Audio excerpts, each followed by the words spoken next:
Well, good afternoon and welcome to the Super Smash Bros. Ultimate Championship 2024 qualifier. Jordan Kent, and joining me are two of the finest commentators and analysts when it comes to this game.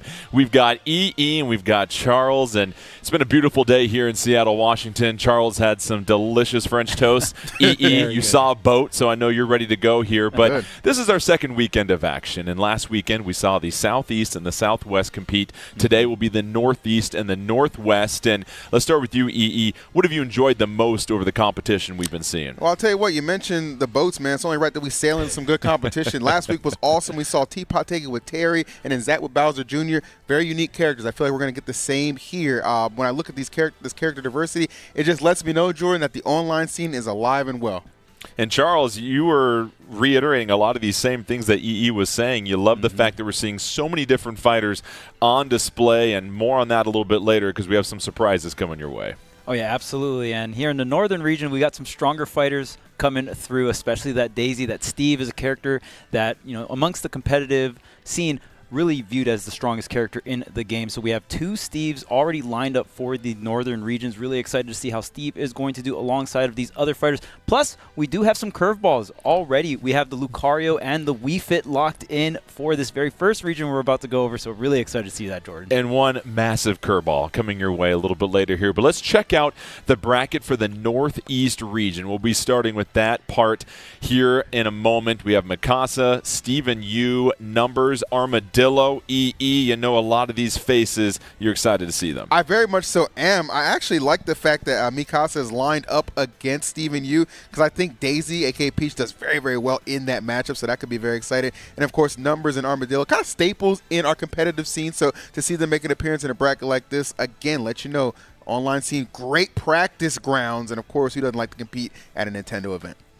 And obviously, we'll get a chance to see many different fighters throughout the way. But the rules, it's very simple. It's double elimination. We'll have a winner's bracket followed by a loser's bracket. Then a grand finals, an opportunity to possibly reset the bracket if that representative from the loser side can knock off the winner. 1v1, best of 3, as we mentioned. Random stage selection. Want to keep that in mind as well, too, so no counter picks going on there. So as we get set for our very first match here in just a moment, Charles, it's interesting. You mentioned Steve. And Steve, if you look at a lot of tier list rising to the top, that S+ or S++, whatever ranking you want to give him. What has made Steve such a dangerous fighter for people to try and take on? Just a really strong base strategy. Steve goes ahead and collects a lot of different resources, especially that diamond. When you go ahead and upgrade to that diamond weapon, so powerful in terms of damage output and that knockback, right? Then you also are getting other materials like iron to have very powerful moves, access to these powerful moves like the minecart, like the anvil, and those moves can really turn the tide of a battle. And it's fascinating because we have a Lucario, we have a Wii Fit trainer, and looking at numbers in Wii Fit trainer, those two have been side by side over the last 4 or 5 years, it feels like. Yep. What makes Wii Fit trainer such a unique pick for Numbers? You know, Wii Fit in general is just a fringe pick, right? Because not everybody pilots a character like Wii Fit at a high level. John Numbers is somebody who's been doing it for so long, I can't even remember him ever picking up another character, Jordan. It's been that long. And when you're able to kind of master a strategy to that level, oh, it does pay dividends. As you can see, he's seated in winner's semis for the next matchup. Steven Yu versus Masassa as we get started, and as you have it, Steve versus Daisy. And Daisy here, Charles, you know you're going to have a lot of opportunities for some massive combos if you can win in that advantage stage. Yeah, we'll see if Steven Yu can go ahead and wall out these aerial approach coming out from Daisy.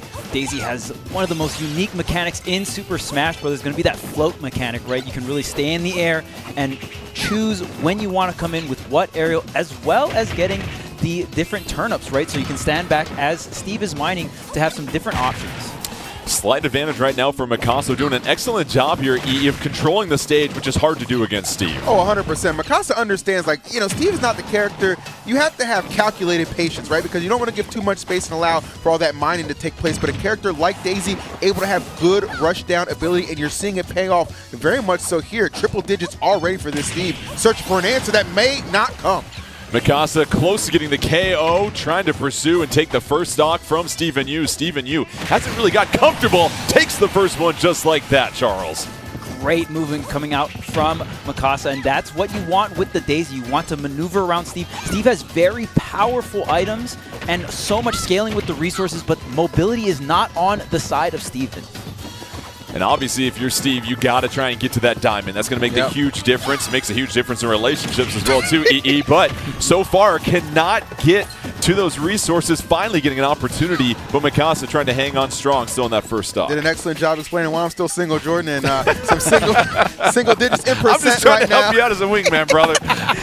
Steven Yu, and actually not a bad position at all. Still has an opportunity. I mean, you see Diamond Mine, you see the gold as well. But you got to get an opportunity to really craft those up, get those weapons online, and slay off this first stock for a big KO. And there it is, right on cue, Jordan. And Charles, it's been impressive. Steven took the early KO, but was able to really rally back after that first stock, and here we are, nearly even. Yeah, Masassa going to do a great job here. That Daisy Bomber so nice against all of the materials that Steve goes ahead and puts on up here. More and more health. As long as they're not dirt blocks, they're going to have higher health pools here, so that is something to keep in mind. Masassa doing a really great job around maneuvering against all these materials here, but that, wow, yeah, that pickaxe, the fair and the bear just controls so much aerial space here for Steven Yu. And it's interesting, EE, Masassa now playing a little bit more careful at this point, not trying to be as aggressive because understanding that Steven's starting to get comfortable. Yeah, I mean, once you get a little bit of an advantage, you can briefly take your foot off the gas because understanding, okay, advantage state right now, you are tasked to make the comeback right now. And look at this percentage and continue to climb up. It's going to be a lot of damage that he's going to have to make up, especially on a stage like Yoshi's as well. Not the most generous blast zones, which you can see Masassa well aware of. Key KO for Masassa takes Steven Yu down to the final stock, and Charles was doing an excellent job of avoiding those mine carts and finding those opportunities. Yeah, the main thing you want to really keep in mind is those iron resource moves, right? Anything like the minecart, like the anvil, those are the most powerful moves, or one of the most powerful moves for Steve's arsenal here. So when you avoid all of that, like Masassa's doing now, lapping in percent, and keep an eye on the materials above the stock count here. I mean, just really running low is Steven Yu on these materials, and it's just Masassa doing a really good job of weaving in, weaving out, knowing when to put the aggression and switch back to the defense. And now we're seeing Masassa really switch to that offense, and now has got Steven Yu on the ropes here. EE, is this enough to take it? Yes. First game goes the way of Masassa. We saw that shift from defense to offense. Yeah. Very wise about when to step on the gas and when to hit the brakes. There are so many times where, and I think Steve really benefits from this. He is the best character in the game, in my opinion, or best fighter in the game. But what he benefits from is people not having the right knowledge on how to approach the character. Masassa, no ignorance in that matchup at all. I saw a very calculated game plan from start to finish, executed well, and you see the benefit at 2 stock to open up winner semis. And Charles, I'm curious, you mentioned the float mechanic for Daisy and Peach. How much does that help them as far as maneuvering any particular stage and some of the blocks that get in the way as we get set for the second game? Oh, it helps a ton, and really you're able to take your time, and it just, there's so many windows when you can come in through the air, and of course being able to fade in and out. Any movement option that you can go and make it non-committal is going to be very strong in Smash Brothers. And a string of up airs will all of a sudden rack up the damage against Masassa. Steven Yu taking the early advantage, but right comes Masassa back in this, and now they're pretty even. A quick sprint to nearly 80% damage for both here, EE. Yeah, I like that a lot, actually, especially for Steven Yu, because one of the issues was that last game just getting overwhelmed way too quickly. Again, you're Steve, play to your strengths. I'd like to see a little bit more anvil usage as well. Maybe the material's not on his side in that first game, but yeah, you've got to make sure your mining is on point and save and grace that block, because without it, I think 2 times, Jordan, that might have been the KO. 3rd time, as we know, though, tends to be the charm. And an early stock taken again from Masassa. This is where we saw things start to even up last time, Charles. It feels like Masassa needs to continue to be aggressive here. Yeah, and because Masassa knows that the materials aren't really ready to go, going to keep on the aggression. And there's so many times where you can switch back and forth. Like we were talking about earlier, the up smash barely going to whiff here. And Masassa knowing, hey, there's certain points where if the Steve already has the diamond, I can take my time. When the Steve doesn't have the diamond and these resources are more along the dirt and the wood side, that's when you can be more aggressive because the blocks have less health. See the TNT coming out, trying to get the ledge trap. No luck there. Masassa able to avoid it. Gets to the middle of the stage. Has that turnip ready to go. Gives a serving of vegetables to Steven Yu, but Steven Yu still holding on to the middle. But Masassa starting to rack up the damage here, EE. Yeah, Masassa is right now just in such a strong position. It's just really like, okay, now I'm sensing you're feeling a little weak right now. I'm going to continue to leverage this advantage and keep the pressure on. Even getting battered around there, you're not getting the KO, so it really doesn't matter. Masassa has no reason not to just come back down and keep applying pressure. A lot of stage control belonging to Masassa as well. And Stephen Yu, man, I don't know. It's looking a little grim right now. Masassa still staying alive at 160. There's got to be pockets in that dress, somehow staying on the stage at this point. Stephen Yu finally able to take the first stock. However, Masassa getting the damage done here, Charles. Yeah, and look at the resources. Stephen Yu does not have a lot of iron, not a lot of anything really. And then there goes the crafting table as well. You need to go ahead and destroy the crafting table. Steve is forced to make another one, which takes even more material. So again, Masassa really knows about all the resource management on the opponent's side.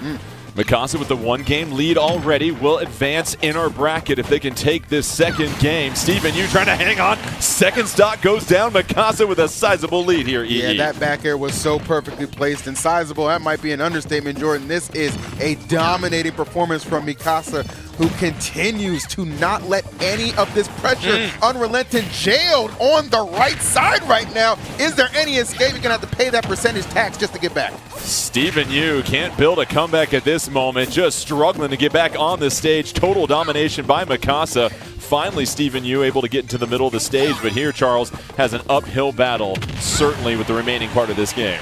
Yeah, and finally we see Masassa get hit by one anvil, but the thing is, if Steve can't really land a lot of these iron options, it's going to be hard. You're going to be looking for a space back here, a forward smash maybe, but Masassa's doing such a great job, and of course the back air is going to do the trick. And even if you're holding shield, looked like the shield poke was eminent nonetheless. Masassa just dancing around with this float movement.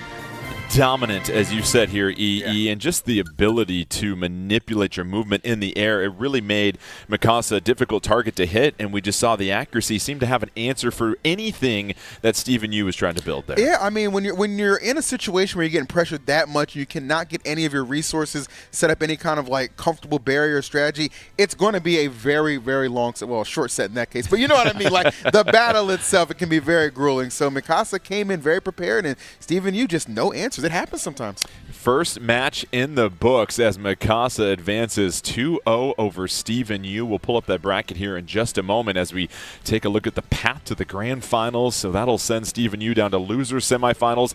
And it sets the stage for Numbers versus Armadillo. And as we are very well aware, Numbers with that Wii Fit trainer, but Armadillo with Lucario. And you are our Pokemon master on the panel here, Charles. And so Lucario, obviously playing with Aura, that is one of the unique mechanics. How do you best manage that, knowing that the more damage I take, the more I can put out, but that obviously makes me an easier target to KO? Yeah, it's a really weird balance because right when the game starts, both players are at 0%, so Lucario doesn't have the craziest amount of damage output right in the beginning, but you still don't want to take damage on purpose, right? So it's a really weird balance, and on top of that, there is the rage mechanic just built into Super Smash Bros. Ultimate, so sometimes you can go ahead and stack both of those in your favor, especially with Aura, and Lucario is the comeback character, Jordan, so very fun to watch. And it's interesting, you've got some poking options on both sides here with Wii Fit Trainer, and it feels like it just has a little bit more reach in that ground, in that neutral. This will be a very interesting matchup against Lucario. Yeah, too, and also Numbers you're going to see with Wii Fit. Not going to be afraid to kind of challenge Lucario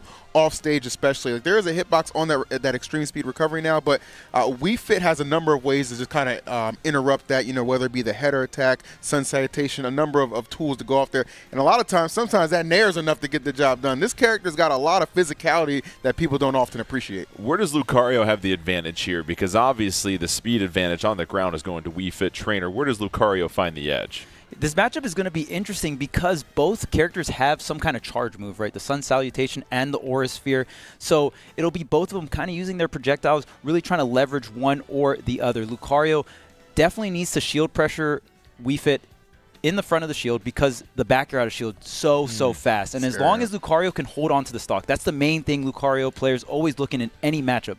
How can I live as long as possible and not lose that stock so I can take advantage of that aura as long as possible, really avoiding the main KO setups from Wii Fit, which is going to be that back air out of shield, really big one to look out for, and any of these stray tilt or smash attacks. And EE, diving deeper into the fundies here, you're Lucario. You're sitting at plus 100%. You know that's exactly how you want to play. What's the best way to stay alive during that moment to avoid that KO? Oh, man. Honestly, it's going to be a lot of taking advantage of your Aura Sphere, right? That is a great projectile that puts on so much pressure. And then, too, if you're spamming that out enough times, you might be bold enough to run up there, get a Force Palm, which will go through the shield, and it lends itself to easy KOs, especially, you said it, Jordan, I'm at 100 and some %. Oh, I'm feeling pretty good.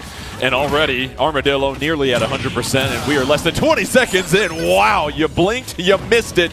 Numbers taking the first stock, Charles. Oh man, what a beautiful edge guard. And again, the main thing for Numbers is getting the stock as early as possible. And Armadillo not even getting to the triple digits on that first stock here. There's the Aura Sphere, but again, because of this, Lucario can snowball in the opposite direction. You lost that first stock early and you're reset back to low percents where your damage output is now nerfed. Armadillo trying to incorporate a little bit of edge guarding here. No luck as Numbers gets back onto the stage, then sends Armadillo flying, and we've seen already what Numbers can do in advantage here, EE. Hey, what did I tell you? Like, off the stage, that is where you're going to see Numbers elect to just be very aggressive, paid off big time in getting that first KO, and now continuing to tack on all kinds of damage. Lucario obviously going to benefit a lot from this kind of percentage, but, you know, it doesn't oftentimes make a difference if you can't actually get the hit on somebody. And that's a key point, Charles. If you are Armadillo, you've got to get this KO right now and then try to make a comeback in that second stock. Yeah, losing your stock is so huge here. The dash attack from the corner, great burst option coming out from Armadillo. The great thing about Aura that doesn't really universalize for Rage is with Aura, your moves actually get bigger as well in terms of hitboxes. So that Aura Sphere is going to take up a lot of the map here with such high percent, 144 draw Numbers trying to get this stock. The forward tilt, really active hitbox there right at the ledge. Armadillo didn't even connect with a single hit on Numbers' second stock. That's exactly how you want to do it if you want to snuff it out if you're Numbers. And he's smart too, doing a lot of stalling with the deep breathing as well when he's in the air or off stage. That is a great way to kind of disrupt the edge guarding Armadillo might be going for, trying to get some of those additional hits tacked on. He's really playing so far from behind right now. It's making it that much more difficult. But that Wait a second. Was that forward smash? That was forward smash. That was just raw? Okay. Wow. Hard read on the edge is really even this thing up. Rising Fist, Armadillo now at 114. Oh, how about the read by Numbers as Armadillo was trying to recover, and Charles Numbers expertly at the right spot at the right time. Oh yeah, and that's the one thing that's really weird about Wii Fit. There's a bunch of different hitboxes, yes, right? So you don't know where you're going. Right, that forward tilt has the backside hitbox that sends up. There's also the forward side that sends forward. So there's a bunch of different hitboxes. Even jab, Wii Fit will kick behind and then also jab in front. So very wonky character with a very unique set of hitboxes there. Yeah, that was very, very quick, that first stock especially, EE. And for Numbers, you know how daring he wants to be off stage. Well, and you understand too, like, he knows the threat of Lucario. Like, he knows what this character is capable of, especially if he can hang around at those later percentages with all that aura and the rage, to Charles's point. But the fact that Numbers is willing to commit that hard tells me that this is going to be a challenge for Armadillo, which hopefully maybe he can overcome with a home field advantage here on Pokemon Stadium. They'll rack it back up here for the second game. Numbers, one victory here will send them into winners finals, and we saw those stocks go pretty quickly, and really for Armadillo, Charles didn't get much time to use that aura in the last game. Yeah, we saw a little bit of aura towards the end. The great thing about aura is not only does it count 4%, but if you're down a stock as well, some of your aura will activate, and especially more so on that last stock there. Still not enough to bring it back. John Numbers was just able to get that lead and take it as far as possible. So far, much better start this time around for Armadillo. Sends Numbers off the stage. Numbers trying to recover. A little bit of deep breathing coming out, but right back into the middle of the stage, trying to establish control is Armadillo. And you like how they're coming out the gate here, EE. I really do. This is a much better performance for sure for Armadillo within like the first 30 seconds or so. Really tacking on a good amount of percentage on Numbers, who's kind of thinking twice a little bit. But notice, gets that deep breathing. That's a good little stat boost for Wii Fit. Going to boost all that speed and those properties. Something to really enjoy. Maybe steal this stock away first. Deep breathing still in effect here. Numbers trying to get back on the stage, on the ledge at this moment. Armadillo still in somewhat control, but we've seen how quickly Numbers can get that KO near 100%. Nearly gets another one there, Charles. Okay, but we got a bit of rage here, and there's the Aura Sphere doing a lot of work and a little fancy footwork there with that B-reverse. Armadillo ending that first stock in style. And last time, EE, this is when we saw Armadillo not take a single percent here with Aura. We'll see if they can do a better job this time around, and so far a little bit more effective. Able to stay away from the KO, now just needs to recover. I actually like the attempt right there in case the header soccer ball did connect. The double team would have definitely made that null and void. So playing a lot smarter right now is Armadillo and utilizing the fact, okay, I got all this Aura, let me put it to work. Look at that 55% already tacked onto Numbers, and we are still surviving, Jordan. to your point, able to hang on at 174, but just racking up the damage against Numbers with that one stock lead. This is how you script it if you're Armadillo, Charles. Yeah, and that Aura Sphere is getting quite large. And the great thing about Aura Sphere is while it's charging, it does have a hitbox as well. So you kind of see Armadillo trying to set up that charge into some kind of rising aerial combo here, just trying to poke away at some damage with the forward tilt. Another dash attack unexpected on the side of Armadillo, racking up so much, already 85%, but the trade finally going in the favor, no, of Armadillo. They both get KO'd off the top there. And that was a huge trade at that moment. Now it's 2-1, and if you are Armadillo, you're sitting pretty. Now it's just a matter of racking up that damage here, EE, but you have to be mindful. We know how quickly Numbers can get those KOs. Absolutely, and you gotta imagine like that first stop from the previous game still in the back of Armadillo's mind, but a lot of confidence should be there as well. Full control of this game. The super hoop getting absolutely obliterated. Good pressure coming out from Armadillo, but Numbers still trying to make this a bit of a contest. Not out of the woods just yet. Numbers, a little bit of a juggle there on the ledge. Armadillo trying to fight to get back into the middle, and Numbers nearly a second KO. This time still seeking it out, but that's going to put Armadillo in Aura, and now you've got to make the next couple of hits if you can before losing the second stock, Charles. But who needs to lose that second stock when you get the KO? And how about the response from Armadillo?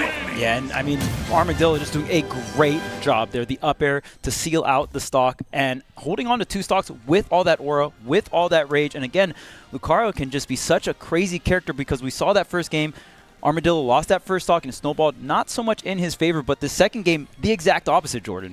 Brings us to the third game in EE. It felt like the difference was how much more effective Armadillo was when they were getting Numbers to that second stock. Sure. Remember, that first game didn't take a single percentage. Second time around was able to take a full stock. Yeah, complete like 180 performance, right? And that, of course, part of the difference maker. Another thing, too, like the fact that not overwhelmed within that first 30 seconds or so. Like, you got to stretch this match out as long as possible. I think Hollow Bastion for game number 3 is going to be a great proving ground for both of these guys. Winner will advance to the winners finals. Loser will be sent down to loser semi. So Numbers, who we've seen before, a lot of success in these tournaments, trying to make their way into winners finals. And so far, it's another hot start for Armadillo, but not before Numbers is able to respond. And now it's somewhat even here, Charles. Yeah, just going back and forth. And the main thing you got to watch out for is how Armadillo really snowballs this first stock here. I mean, Numbers was able to start it off really well with that offstage edge guard against Armadillo in that game number 1, but you know Armadillo is looking out for those early openings. So far, we see Armadillo trying to get back into the middle of the stage, but sent upwards by Numbers. Numbers doing a much better job right now catching a lot of these landings, but now has to be very careful here, EE. Yeah, and you can almost see a bit of sense of urgency from Numbers, like, okay, I need to get this KO quick, fast, and in a hurry before this aura really starts to be a problem. Not quite there with the Sun Salutation, but positioning was looking good until that dash attack, the first option, keeping Armadillo alive. And Armadillo now just looking for that opening at 130. You know any hit is going to do a lot of damage. A little bit of healing coming in here for Numbers. Numbers has to be very careful how they dance around here at this moment. So far, was doing a fine job, but has to take the hit there, Charles. Both players just really playing on high alert here. This first stock is so important. Barely avoiding the Aura Sphere, and with the directional air dodge, Numbers is barely able to squeeze through and get that forward tilt at center stage. Remarkable mobility on display by Numbers, and that is a huge KO because now Numbers has sent Armadillo back down to 0. Going to take a while to build up that aura, and now you can tack on some extra credit here. Oh, 100%. Numbers needs to fully take advantage of this position and not really get caught by any stray smash attacks, because that's pretty much going to be the best option for Armadillo to get the KO right now. Numbers seemingly very well aware of that and continuing with this aggression. I love it. Lada, I'm going to wait for you to react, and then I'm going to strike. And look at all this damage being accrued right now, Jordan. This is absolutely insane. Right now, already Numbers has sent Armadillo to 136 on their second stock. Has a chance to take a 2-stock lead. No. Armadillo responds, and now here comes the critical moment of this game here, Charles. Yeah, this is going to be tough, though. Deep breathing just activated on the fresh spawn here. Armadillo really going to have to be careful. There's the down air. Almost gets KO'd from that high up. Okay, the Aura Sphere connects, the tech chase, not going to fully connect. There's the reset, but the Sun Salutation to finally put that second stock to rest, Jordan. And Numbers with a gigantic advantage at this point here, EE. What does Numbers need to keep in mind here trying to take this last stock? Well, Lucario is the literal definition of if you still got a stock, you got a chance. Okay, this character thrives from its comeback mechanic abilities, and of course Armadillo pretty much second to none when it comes to piloting this character from everything I've seen in the past. So very much so has an opportunity, but cannot let it get too out of hand, right? Because we understand how wonky Wii Fit can be with those KO options. Armadillo trying to chase down Numbers, low off stage, almost took an early one there, Charles. Now, off the side of the stage, and we've got ourselves a game 3.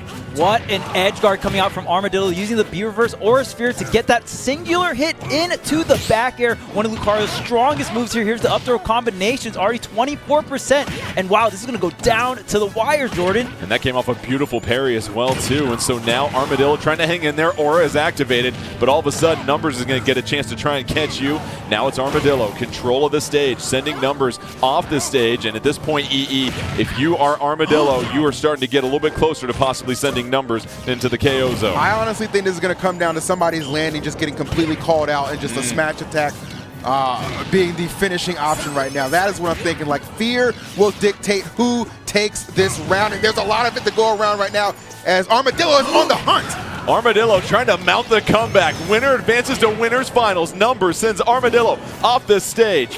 Armadillo trying to recover. Both players being very mindful. You see the shielding coming up. Here comes the grab from Numbers. Will this do it? No. Armadillo still staying alive here, Charles. Oh, the high recovery back to center stage, resetting the neutral here. The poke with the forward tilt, throwing out some burst aerials. It's still not enough. Everyone just whiffing here, but the Aura Sphere is ready to go. The shield is so low. Is that Armadillo taking it with the down air out of shield? Armadillo, how about the comeback? Was down 2 stocks to 1, but you said it, EE. If you are Lucario and you've got a stock, you've got a chance. Ends yoga class early and now will advance to winners semis, and you just love the tenacity and the patience as well, too. Didn't give up and really understood where they needed to connect. This character benefits so much from just having, like, such a scrappy attitude in your gameplay, right? There's just no quit at all when it comes to Lucario players, and you see why there's always an opportunity to bring the match back. And you got to imagine somebody as seasoned as Armadillo has been in that situation so many times, just thinking like, all right, it's the hard way, but it's still a way. And was able to get it done. And I think to your point, you mentioned, Charles, really able to connect on some of those great reads against Wii Fit Trainer, which can be hard because that's a very fast fighter. But at the end, you have the aura and you make all of your hits count. Yeah, and I think Armadillo did a great job in the neutral. The great thing about Aura Sphere increasing the hit size of your moves, just the hitboxes of the moves, is your neutral has more options as well. That Aura Sphere is such a huge threat the bigger and bigger it gets. So great job on Armadillo, and also understanding that Wii Fit doesn't really have KO throws, right? Because of that, hiding in that shield as long as possible. We're having still very solid out-of-shield options. We even saw Armadillo do some more advanced things like the footstool out-of-shield into the down air. At the end there, just the regular down air out-of-shield was still enough center stage with all that aura. And such a good point. We saw Armadillo get grabbed and was not able to be thrown into off the stage, and for the most part kept them alive to get enough hits to finally close out the game. So let's go ahead and check out the bracket as both fighters have wrapped up their action, and that'll set up Masassa versus Armadillo. We're going to have Lucario taking on Daisy, and now things change a little bit, the approach for Lucario, because you've got a fighter in Daisy and Peach here, EE, that has a lot of approach options. We've talked about the float mechanic, combo game be very strong at this point.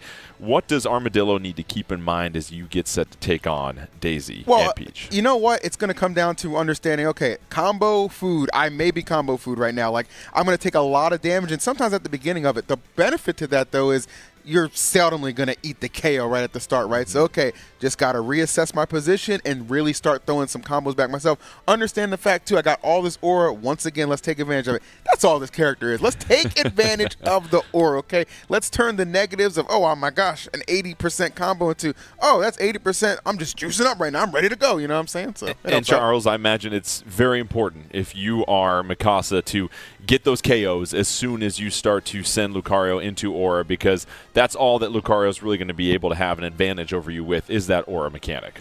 Yeah, usually against Lucario, it's not how you deal the damage, it's how you take the stock, right? That's going to be the most important phase of the game. And Daisy, very interesting because a lot of damage output, which could go into the favor of Lucario. Also, Daisy being a little lighter on her feet and just lighter in general when it comes to weight, between all the other fighters in Super Smash Bros. Ultimate. So you got to be really careful because Lucario can get your stocks extremely early percents if you're as light as someone like Daisy. Yeah, this is going to be fascinating because obviously you've got a projectile option with that Aura Sphere, and you've got turn up for Daisy and Peach. And I imagine this is going to be whoever can control the stage later on will play a huge role into this, especially when you factor in the weight of Daisy and Peach. And as always, like, float is such an advantage for this character too. Like, Peach and Daisy having that float mechanic is such a unique aspect to it. Almost like how, you know, Lucario's Aura is unique to him. So I do think some of the approaches from Armadillo could be, that's where you have to be safe, right? That's where you have to be safe and not get tripped up, because Daisy, again, like, sometimes it doesn't feel like the KOs are right there, but that fair comes out a lot quicker than you think. And then we've seen it. We saw that against Steve and Yu. I mean, Masassa advanced with a 2-0 in dominant fashion to get to this point, not playing around. Well, how about the confidence for Armadillo right now, Charles? You're down 1-0. You rally back, take the last 2 games against Numbers, a very, very competent player. And now you've got to be feeling pretty good. You get to roll right into your next match also.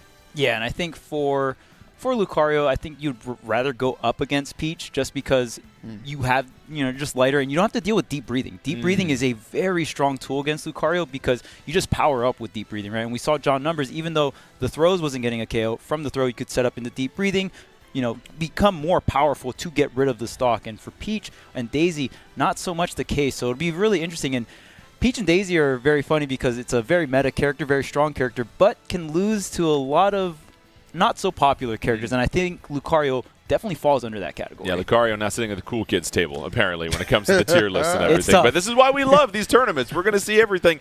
Don't you just wait until we show you one of the fighters in the Northwest region. But we see the switch to Peach, and now Peach taking on Lucario as we get set for our winners finals. And already we're starting to see, especially for Lucario, we mentioned not having to deal with deep breathing here. You can play at your own pace, it feels like. You don't have this mechanic that's going to all of a sudden change the way you might approach the other fighter. No, not at all. And you don't have to feel guilty either if you do allow Peach to kind of get a combo string off and you take 30 or 40. That's just, you know, hazards of the job. It's going to happen. But as you can see, Lucario capable of doing some damage himself. You know, it's obviously not going to be to the extent of Peach, but even at those lower percents, all of it eventually ends up accruing and adding up. As you're seeing right there, that was a great string, and it continues on with that Aura Sphere. Loving the pressure from Armadillo right now. And like you said, over the last 10 seconds, Armadillo all of a sudden taking control of this first game so far, seems to have the stage control, but right back into it comes Masassa here, Charles, and now we've seen a pretty honest opening gambit from both these fighters here for the most part.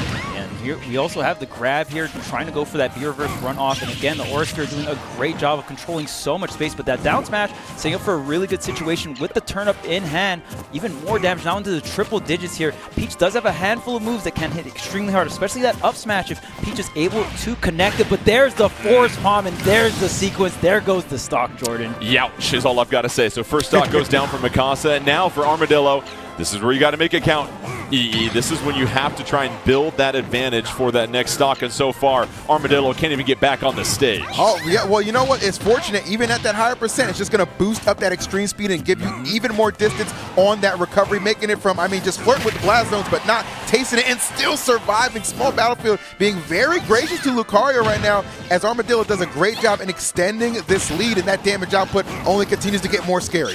Armadillo racks it up to 71 already, trying to lap Masassa. Masassa finally gets the KO, but not before taking a few hits here, Charles. Yeah, already at 71% here. Armadillo getting so much value from that aura. I like how you pointed that out, E. The even increase in recovery, right? Just this character becomes stronger and stronger in almost every single aspect with more damage. And wow, Masassa did a great job of hooking Armadillo up with that percentage. That was quick.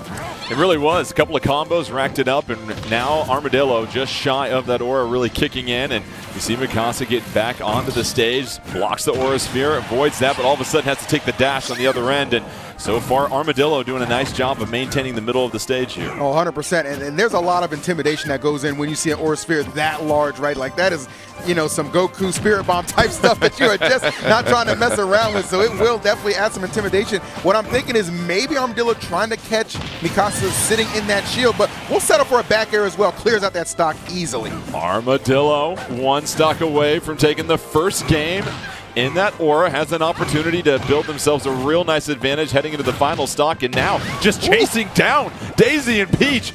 in hotter pursuit than Bowser typically over Daisy and Peach. And now you see it's just the aggressiveness stepping on the gas here, Charles. Oh, yeah, getting all the hits of all the aerials here, but Masassa keeping it close to even here, only down about 60% here. Not too much rage or aura for Armadillo to deal with here.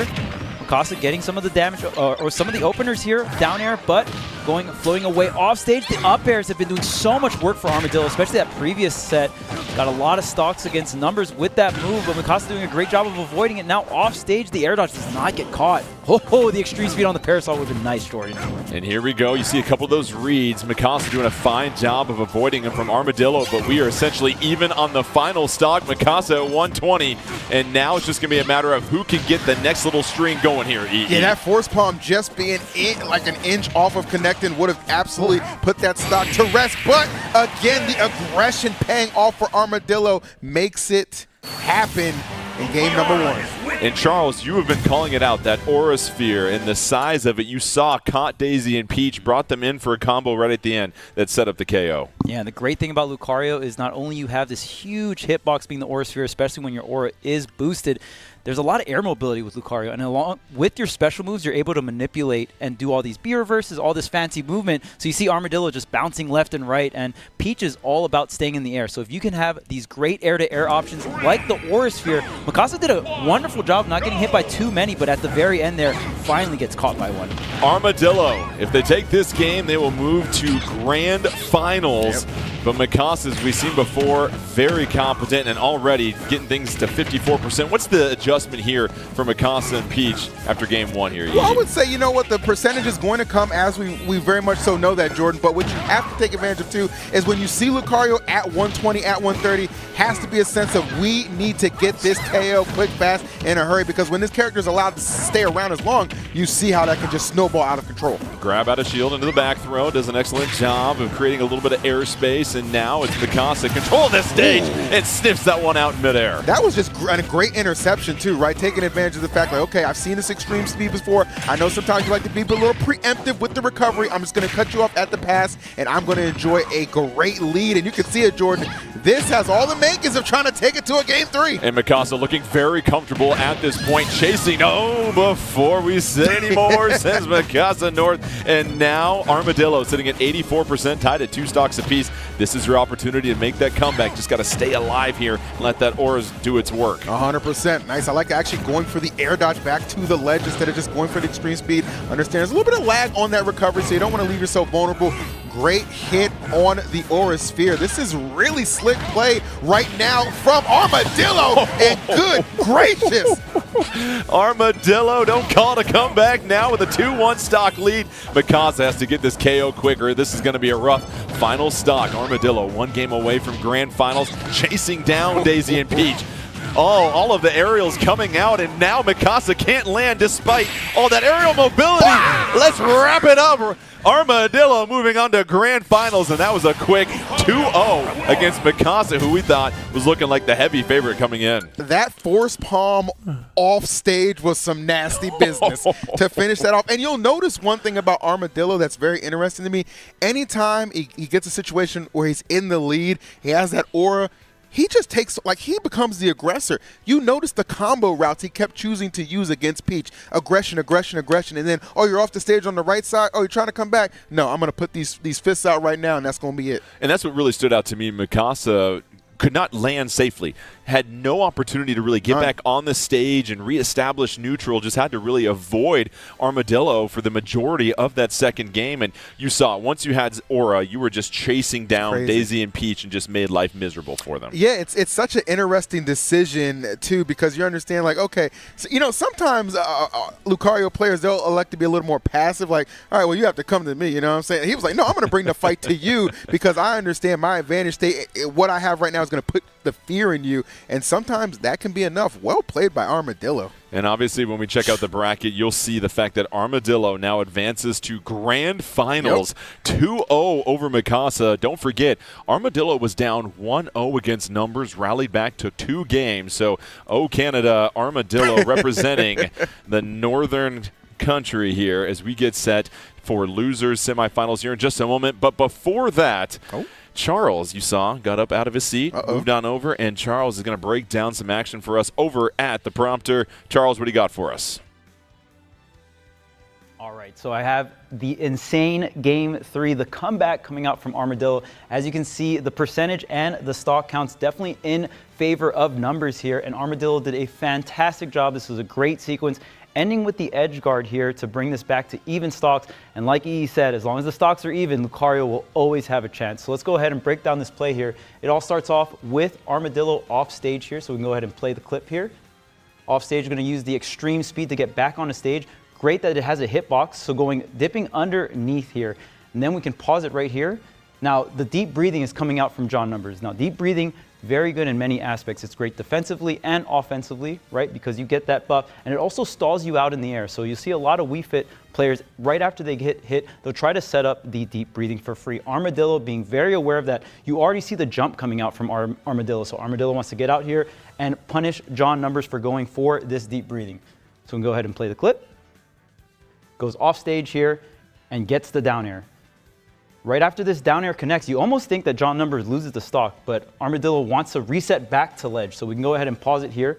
So we see John Numbers utilizing that double jump, trying to get close to the stage as possible. And this is one of the key things about edge guarding in Smash Brothers. You want to be able to reset back to this ledge as fast as possible, because when you go ahead and snap that ledge, everything refreshes. You get your double jump back, you get all your resources back. So because of that, Armadillo is able to get back on stage and really set up this edge guard. So we can go ahead and play the clip here. Goes ahead and uses the intangibility from normal get up to avoid the header, and then we pause right here. So incredible job. Uses the intangibility here to avoid the header pressure from Wii Fit, because Wii Fit loves to throw all these different projectiles at you when you're trying to set up the edge guard. Great timing on that, and then is able to run off the stage and then set up that Aura Sphere using the B reverse to dip underneath the stage, get that one hitbox of the Aura Sphere, and then comboing it into the back here. Such a powerful move from Lucario. So go ahead and finish the clip and we can watch the stock get taken here. Incredible. And then Armadillo goes ahead and then wins this game. So incredible stuff from all of our competitors here. And we get to see all these different unique characters, really loving all the action.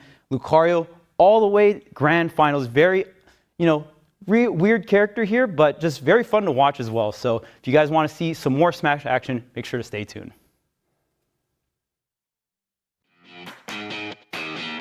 This high school season, it's time to choose your gaming destiny. Whether it's gaming icons clashing in the ultimate showdown in Super Smash Bros. Ultimate, hitting the road and outpacing the competition in Mario Kart 8 Deluxe, or slinging ink with your friends in colorful battles in Splatoon 3.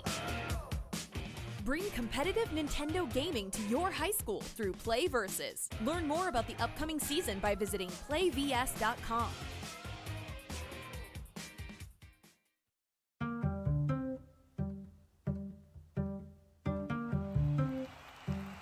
I'd like to welcome you all to the Nintendo World Championships.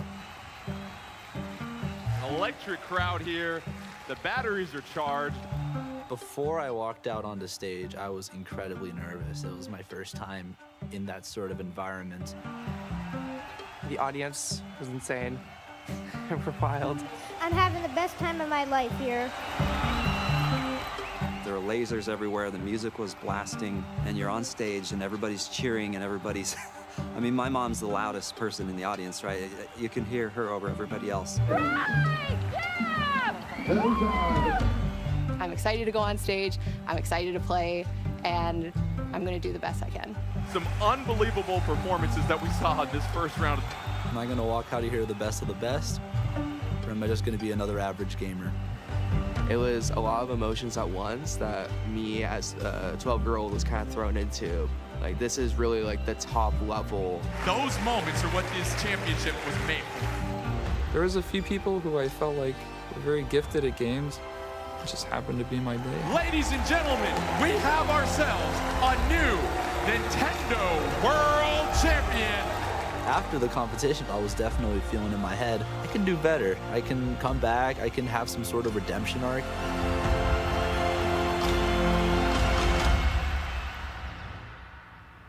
In my living room? Really?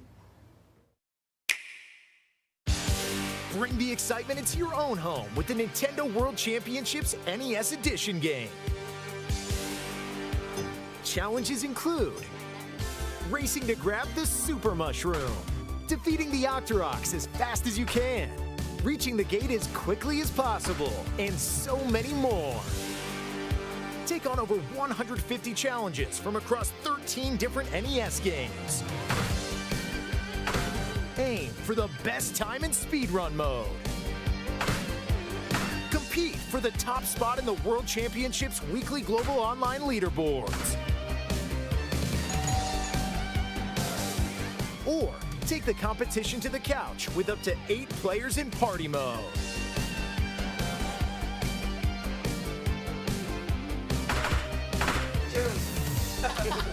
Nintendo World Championships NES Edition launches July 18th on Nintendo eShop. Nintendo World Championships NES Edition Deluxe Set will also be available, containing a gold-colored replica cartridge, 13 art cards, 5 pins, and a physical game card. Pre-orders are available now on Nintendo eShop. Hey, what are y'all playing? Who's that guy? This takes me back.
And welcome back to the Super Smash Bros. Ultimate Championship 2024 qualifier. Jordan Kent kicking it here with EE and Charles. We've had some exciting action already.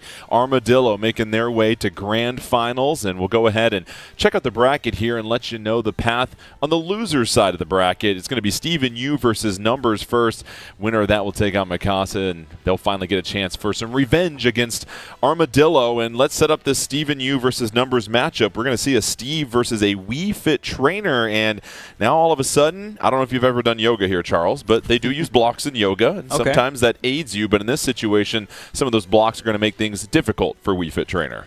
Yeah, we'll see what kind of tools Numbers uses to go ahead and break down those blocks, right? That 1x3 formation is the most common one we see coming out from Steve and Alex players, and really just utilizing that wall to go ahead and mine as much as possible and force the aerial approach of your opponent. It's a very simple strategy, but very effective here in Super Smash Bros. So we'll see what John Numbers goes ahead and uses. The forward tilt, the back air, these are things I'm assuming, but we'll see. And the thing about blocks, too, they're very great against projectiles because they take so much damage from them.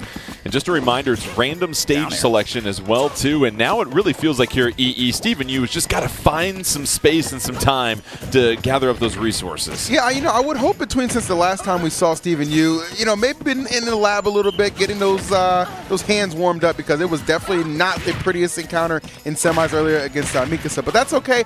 Different opponent, different fighter, different chance to really make an impact. So far, pretty even right now. I want to say, I think Steve overall can do very well against Wii Fit, but of course, that does tend to mean you can actually stay on stage long enough for it to matter. And a couple of headers coming out. Men's national team could have used that the other day, but here we go. Steven Yu still sitting at 106, trying to avoid Numbers. Numbers now just trying to make their way through some of those blocks, able to connect there with the dash, and so far, Numbers doing an excellent job of navigating the stage here, Charles. But can you finish the stock off? That's always the question here when you're up against Steve. A lot of materials being mined here. Gold not online quite yet. Sets up the anvil, but up and over Numbers goes.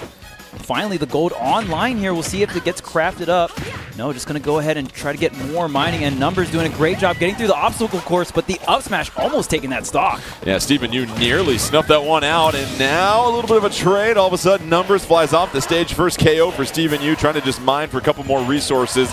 This is a key moment here because EE, you're chasing that extra credit like any good student. Oh, absolutely. And this could be a very big decider on how this one's actually going to pan out once you have a tool like that online with the golden pick-out sword. It's going to be a huge advantage. But the thing is that John Numbers, it seems like being a little bit more passive. I don't know. Like, I'm seeing that Steve is having a lot more time to mine than I would have thought, especially accrue a lot of those resources.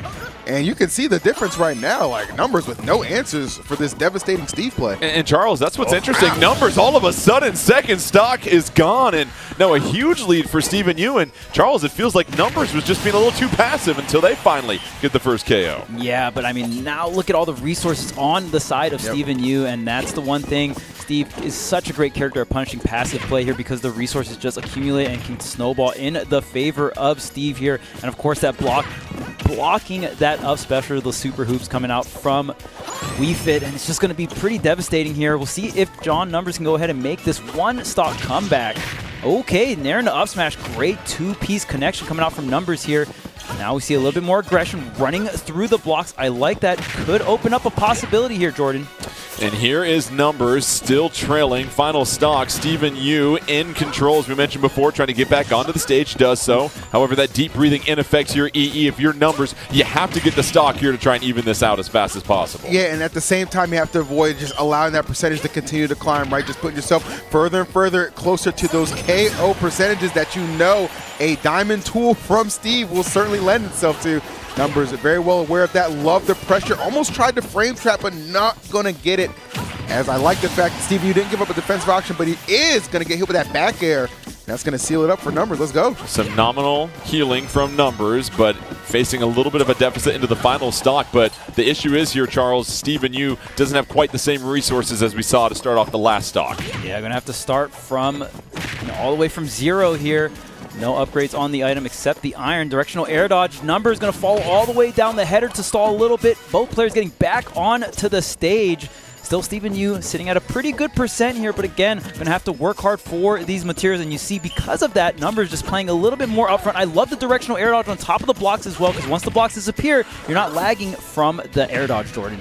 And now we see Numbers able to get a 1-2 combo on Steven Yu. Has nearly tied up this game, and Numbers now taking the lead. Has to control this stage, though, at this point. Steven Yu trying to get back into mid. We see a little bit more back and forth here in this neutral, but Numbers still trying to send. This could be enough here, EE. No, not quite yet. Steven Yu staying alive. Just fooled us a little bit, but talk about a comeback in the making. Fantastic stuff we are seeing from Numbers, who understands the moment has presented itself. He just needs to capitalize on it. Steve might start spamming a little bit here. The anvils might come out, the back airs. A lot of damage is certainly on the table, but we fit the control, Jordan. That is the difference maker right now, and he's got plenty of it. And we see those two-way pokes that come out from Numbers and We Fit Trainer that can provide a lot of pressure, but Steven Yu with a nice response here, Charles. Yeah, and the resources, the gold is online, so maybe if the redstone is online as well, the deep breathing wants to get it, but now both players staying so close to each other. Oh, and there's the diamond. You heard the ring there. Forward throw not going to be enough, but it gives Numbers enough time to set up this deep breathing. Any hit will do it here for John Numbers, and just like that cross stage, the forward tilt will take it. Those awkward hitboxes, EE, they will catch you every single time. And you know, that's exactly what he was looking for, too. Like, it's the pressure you think, okay, goes off stage, throw out a hitbox. That's not really what he wants. He wants to bait you to come on stage, and that's where it's going to be the most damage done, especially at that percentage. That forward tilt is just insane. Any way it would have sent, it would have been a KO. So credits to John Numbers for that comeback. And an impressive comeback as well, too, Charles, because we saw when it was a 2-stock-to-1 lead there for Steven Yu, had all sorts of resources to work with. The chest was full, and all of a sudden for We Fit Trainer and for Numbers to climb back into this one, that was impressive. That sets up game 2 here. Yeah, Numbers definitely known in his own region for having a lot of stamina, a lot of persistence throughout the matches. You have to have that patience, especially when dealing with a character like Steve. And so don't forget, loser here is done for the tournament, and they're trying to advance to losers finals where they will take on Masassa. And so far, early advantage for Steven Yu, builds that wall to buy some time to gather those resources, and that's what you like to see here, EE, from Steven Yu, putting up those blocks, making things difficult for Numbers to approach. Especially right at the jump, too, right? Like, look at this. Already 92% has been tacked on, and my goodness, that's going to make it very hard to come back. Got to get the mashing right there on that super hoop, but he gets back, but nonetheless, the down smash going to clear him out. Only 12% taken. If you're Steve, you are feeling like you are owed a game number 3, and if you're owed it, you are going to take it. And Steven Yu building a sizable lead already into this one, not even a minute in. And so far, Charles, you've seen a different approach from Steven Yu, a lot more aggressive, especially on the ground and neutral. Oh, yeah, for sure. And especially going into the blocks as well. That's the main mix-up, right? Whenever your opponent's trying to come in and break your own blocks, Steve can also go ahead and contest that with the disjoints, like any kind of aerial forward air, back air, or the dash attack, the forward smash as well. So a lot of different options here for Steven Yu, and Steven Yu definitely utilizing every single one of them. Steven Yu still with a 3-2 stock advantage, hanging in there at 111. Numbers getting back onto the stage, able to connect with that header, falling down before Steven Yu catches. A little bit of deep breathing there, and now it's still Steven Yu controlling the stage here, EE. I like the fact he's swinging from behind the blocks, too. This is just an incredible amount of confidence that we are seeing from Steven Yu, really putting the pressure on Numbers, who at the moment, I am surprised to say, just no answers at all, just trying to survive essentially. And trading hits is not going to be beneficial for you right now in this position. And you can tell too, Steven Yu's just like, he's just begging you. You can come to me, and I'm going to have the counter hit waiting. Oh my goodness! What a response here in game 2 by Steven Yu. 3-1 stock lead, and Charles, it feels like Steven Yu doing a good job of just picking and choosing their spots, not overcommitting at any particular moment. Yeah, and there's the anvil. Numbers taking so much damage, able to get back to the ledge. These high. Finally, the back air. No, it's not enough. Steven Yu still rocking all 3 stocks here. Oh, the anvil. Then to the down smash. The pressure continues here from Steven Yu. Steven Yu nearly made it a 3-0. Wasn't able to reach Numbers at that point. So here is Numbers now trying to make probably their biggest comeback of the tournament so far. It's going to be tough sledding as Steven Yu now just can take their time here, EE, build up those resources and look for that opportunity. Yes, this would be a generational fumble if Steven Yu lets this one get away. Oh my goodness! Oh, but hold on! You know what? Hold on! Ball security. Ball security. It's not over yet. Numbers at 121. That minecart going to take Numbers well off the stage, able to climb back on, sitting at 123. Can't take too many more hits. Avoids another minecart header, negated. And so far, Numbers, that shield dwindling down. Doesn't have a lot of options, but Charles, some deep breathing and maybe trying to buy some time here. Yeah, trying to get through all of these blocks. The main tool we've been seeing Numbers use is that down air, which we have seen Steven Yu punish with things like the forward smash. That should do the trick here. Steven Yu closing out that game 2. It was looking a little scary, but had such great lead, finally closed out on their last stock. So that makes it a game 3. It did get a little close. You mentioned would have been a generational fumble, but Steven Yu able to hang on across the goal line for the second game.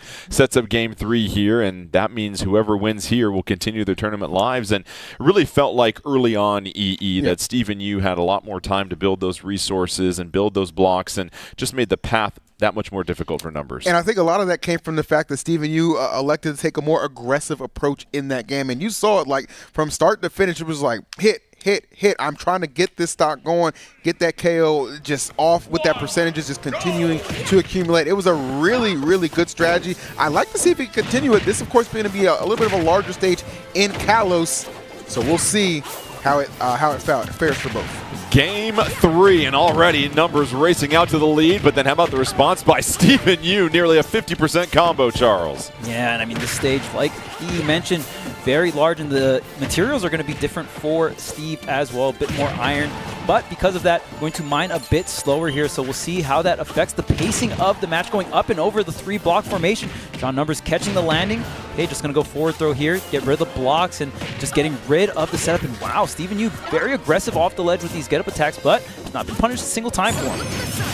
To your point, but there it is. Numbers taking the first stock off of Steven Yu, sitting at 83%. Very healthy going into this next stock and can start to build up a little bit more damage. Header comes as they get back onto the stage. Another Sun Salutation connects, and EE already getting Steven Yu to 45%. Yeah, these Sun Salutations and these headers, these are like the perfect combination for destruction right now, which is leading to a great advantage state that you're seeing from Numbers, continuing to apply all kinds of damage. This stage right now, it might as well be a soccer field the way we're running laps. Soccer pitch. They will come at you with forks and knives if you get that wrong, my friend. I apologize.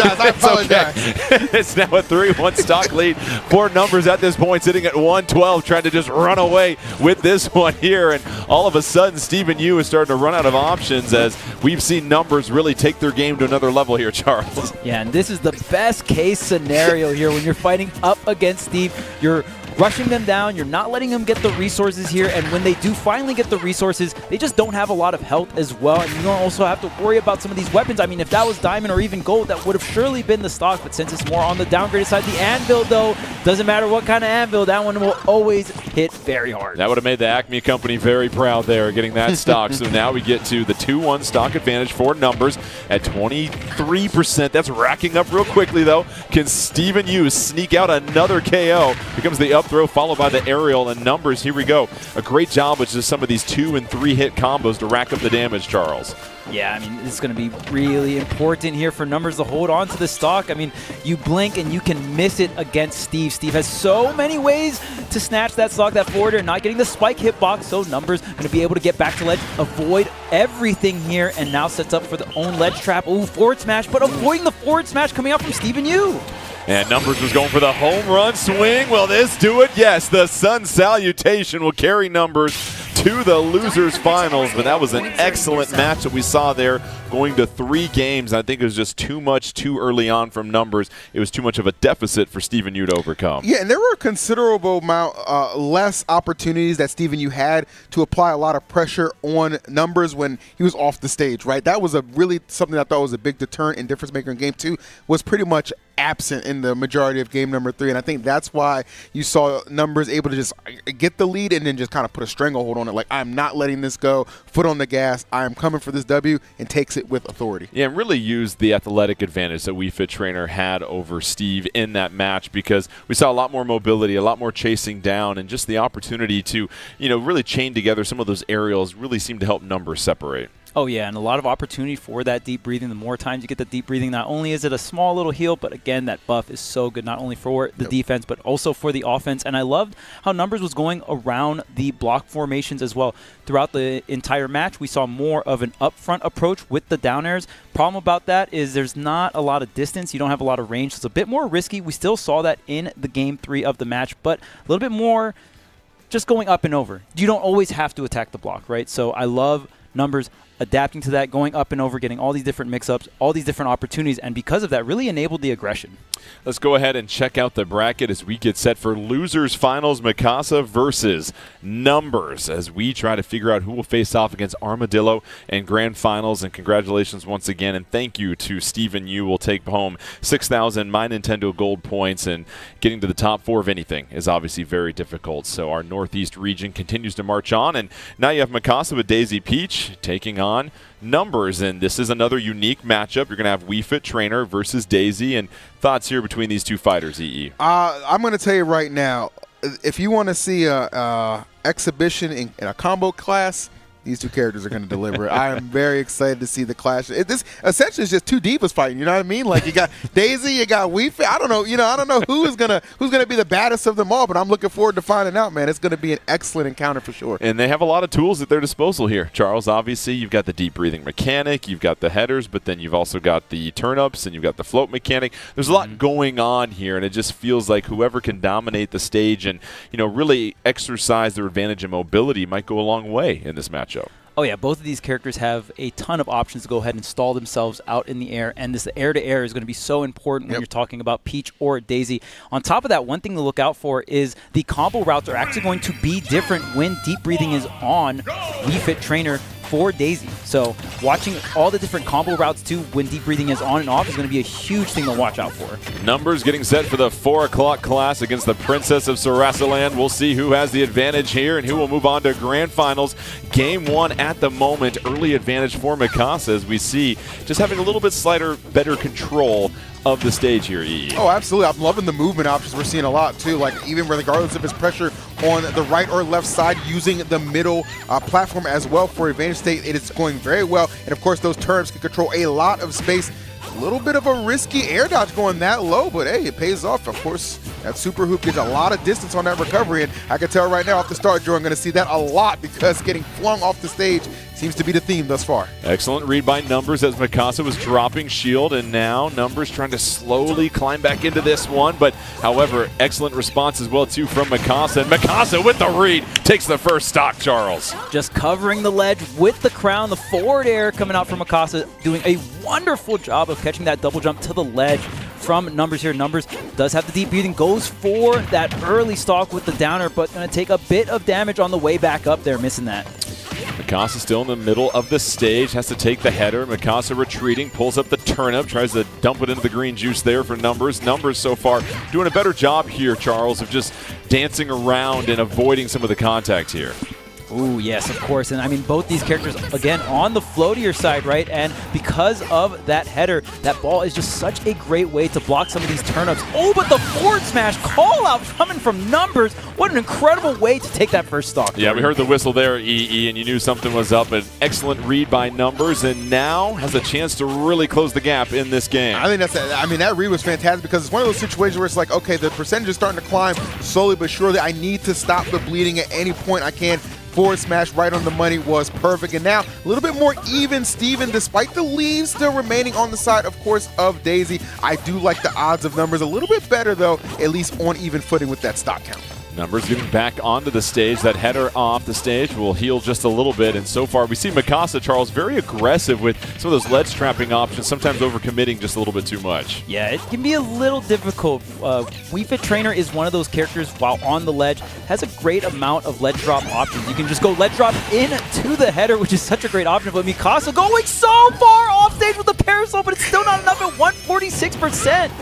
And how about Numbers able to get back on and connect on that Sun Salutation? And now both fighters at their second stock here. And we've seen Numbers do an excellent job of staying alive, but that's not going to be enough as Masassa whittles it down to the final stock. The most aggressive Daisy you will ever see. Masassa really taking the fight to Numbers. The back and forth action has been very entertaining, but this lead, it is a fragile one, I must say. All things considered, Numbers knows still a very big possibility to clear this one out with very minimal percentage, if any at all, of the way he's trying to hold down the stage. And Numbers so far if you're looking for a comeback in a decent situation right now, Masassa, you just have to try and connect on some hits right here, Charles, because you've got to build this advantage going into that final stock, and now things starting to go a little bit more in the direction of Masassa as far as racking up that damage. Yeah, and you can see how far towards the center stage Masassa wants to stay just for that max survivability, making sure John Numbers doesn't go up and over here. Going to go ahead and re-grab, but Masassa not having too much options to go ahead and punish that on the side of Numbers. Just keeping that stage control is the #1 thing. Get as much damage along the way. There's the up throw. Not going to have enough time to set up that deep breathing though, Jordan. And as we know, those throws from Wii Fit Trainer are not that strong, and Masassa hanging on there at 171. Numbers has got to get the KO here, Charles. EE. Finally does right there. And now sitting at 47%, you've given yourself an opportunity here. I will say it says a lot about how high your percentages when you're getting KOs off of Wii Fit throwing you. I just want to point that out first and foremost before we continue. But yes, final stocks right here for both fighters. 86% on the side of Numbers. Really going to have to play this one close to the chest. As you know, Masassa is certainly lurking. Electing, though, a little bit more safe, though, on the stage instead of getting too crazy off stage with the shenanigans. No need for that when you're in such a commanding lead, Jordan. You can put this one away at some point. Yeah, excellent job, Charles, of just the stage control from Masassa to really rack up that damage. Has sent Numbers to 130, and now Numbers, you've got to be very careful. Of course, you've got to be aggressive to get to rack up your damage, but right now, if you're Masassa, you can just be very patient and look for your opening. Yeah, you don't need to overextend. Numbers still trying to finally get towards the center stage, but Masassa making it so difficult here. Numbers trying every which angle to come from the ledge here. Okay, fakes the ledge grab here. Numbers finally getting a taste of that stage control. Scramble for that center stage. Oh, forward smash is coming out. Both these players want to stock the forward air. And finally, Masassa will take down that last stock on Numbers' side. Fair for the win. Daisy takes game one, but we got a little precarious there for a moment, EE. We saw a couple of forward smashes being thrown out there, some spot dodges, perfect shielding, and, you know, at the end of the day, it was really Daisy able to just be a little bit more aggressive early in that game, and it was just too much. I felt on that final stock, Daisy able to avoid any damage and get Numbers to over 100% was the slight difference between these two. I felt both of them had a few sweaty palms, okay? It felt like there was some nerves really setting in with those smash attacks coming out. But I love the recognition and the calm and coolness of Masassa to recognize, oh, John Numbers left his feet. Forward air is going to meet him in the air, and that's exactly what got him that that final KO for game #1. Good stuff.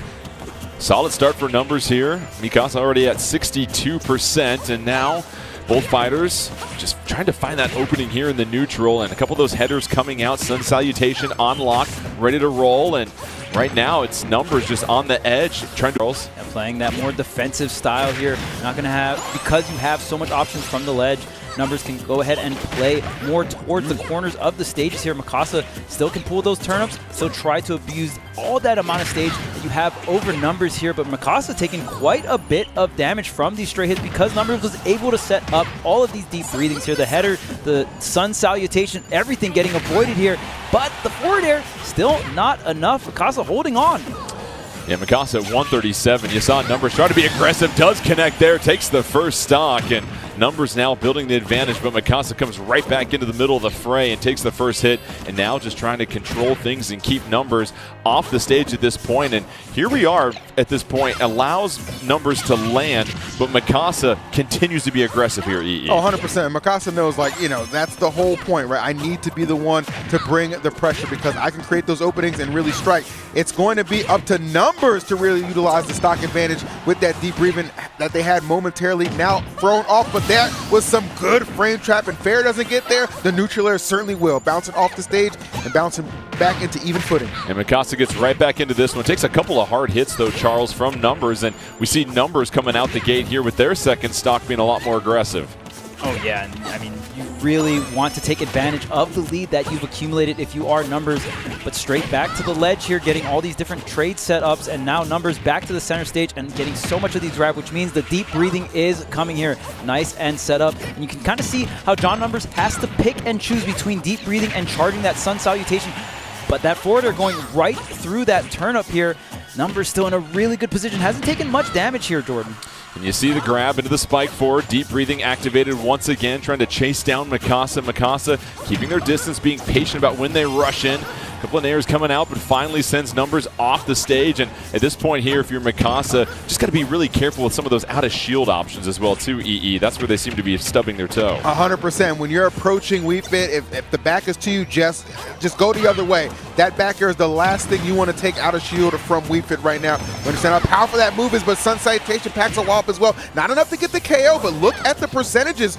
Triple digits for both of these fighters. So just like that, we are on some even ground, but that up air gonna slay off that stock and give Numbers a slight advantage. Here it is, Numbers, 2-1 stock advantage, 115. Can Numbers connect on a couple more hits, or will Masassa be able to get the quick KO and even this game up? Masassa, one game away from moving on to grand finals as well, too. Numbers going deep underneath the stage before finally recovering. Header comes off, well blocked by Masassa, but Masassa out of the shield too early, and now Numbers able to connect a couple of times here, Charles, and now Numbers getting into a groove.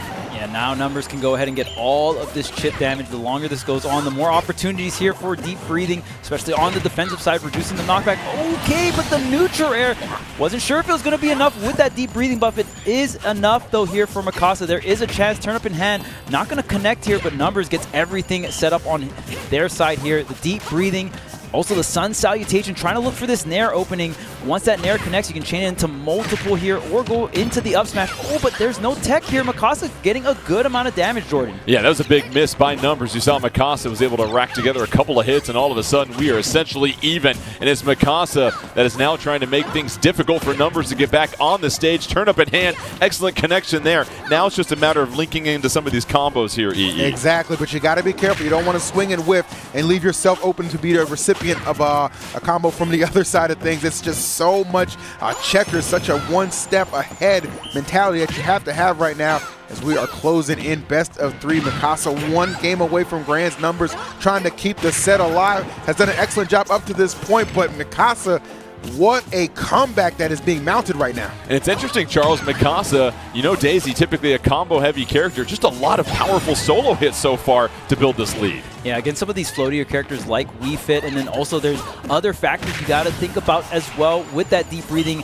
adding on to that defensive buff there. So just really, really can be tricky of a character to go ahead and get all of these long combo strings that Daisy loves to get, especially because, oh, the back air, that's surely going to be one of the most powerful moves in Wii Fit's kit. Numbers taking out Masassa 2-0.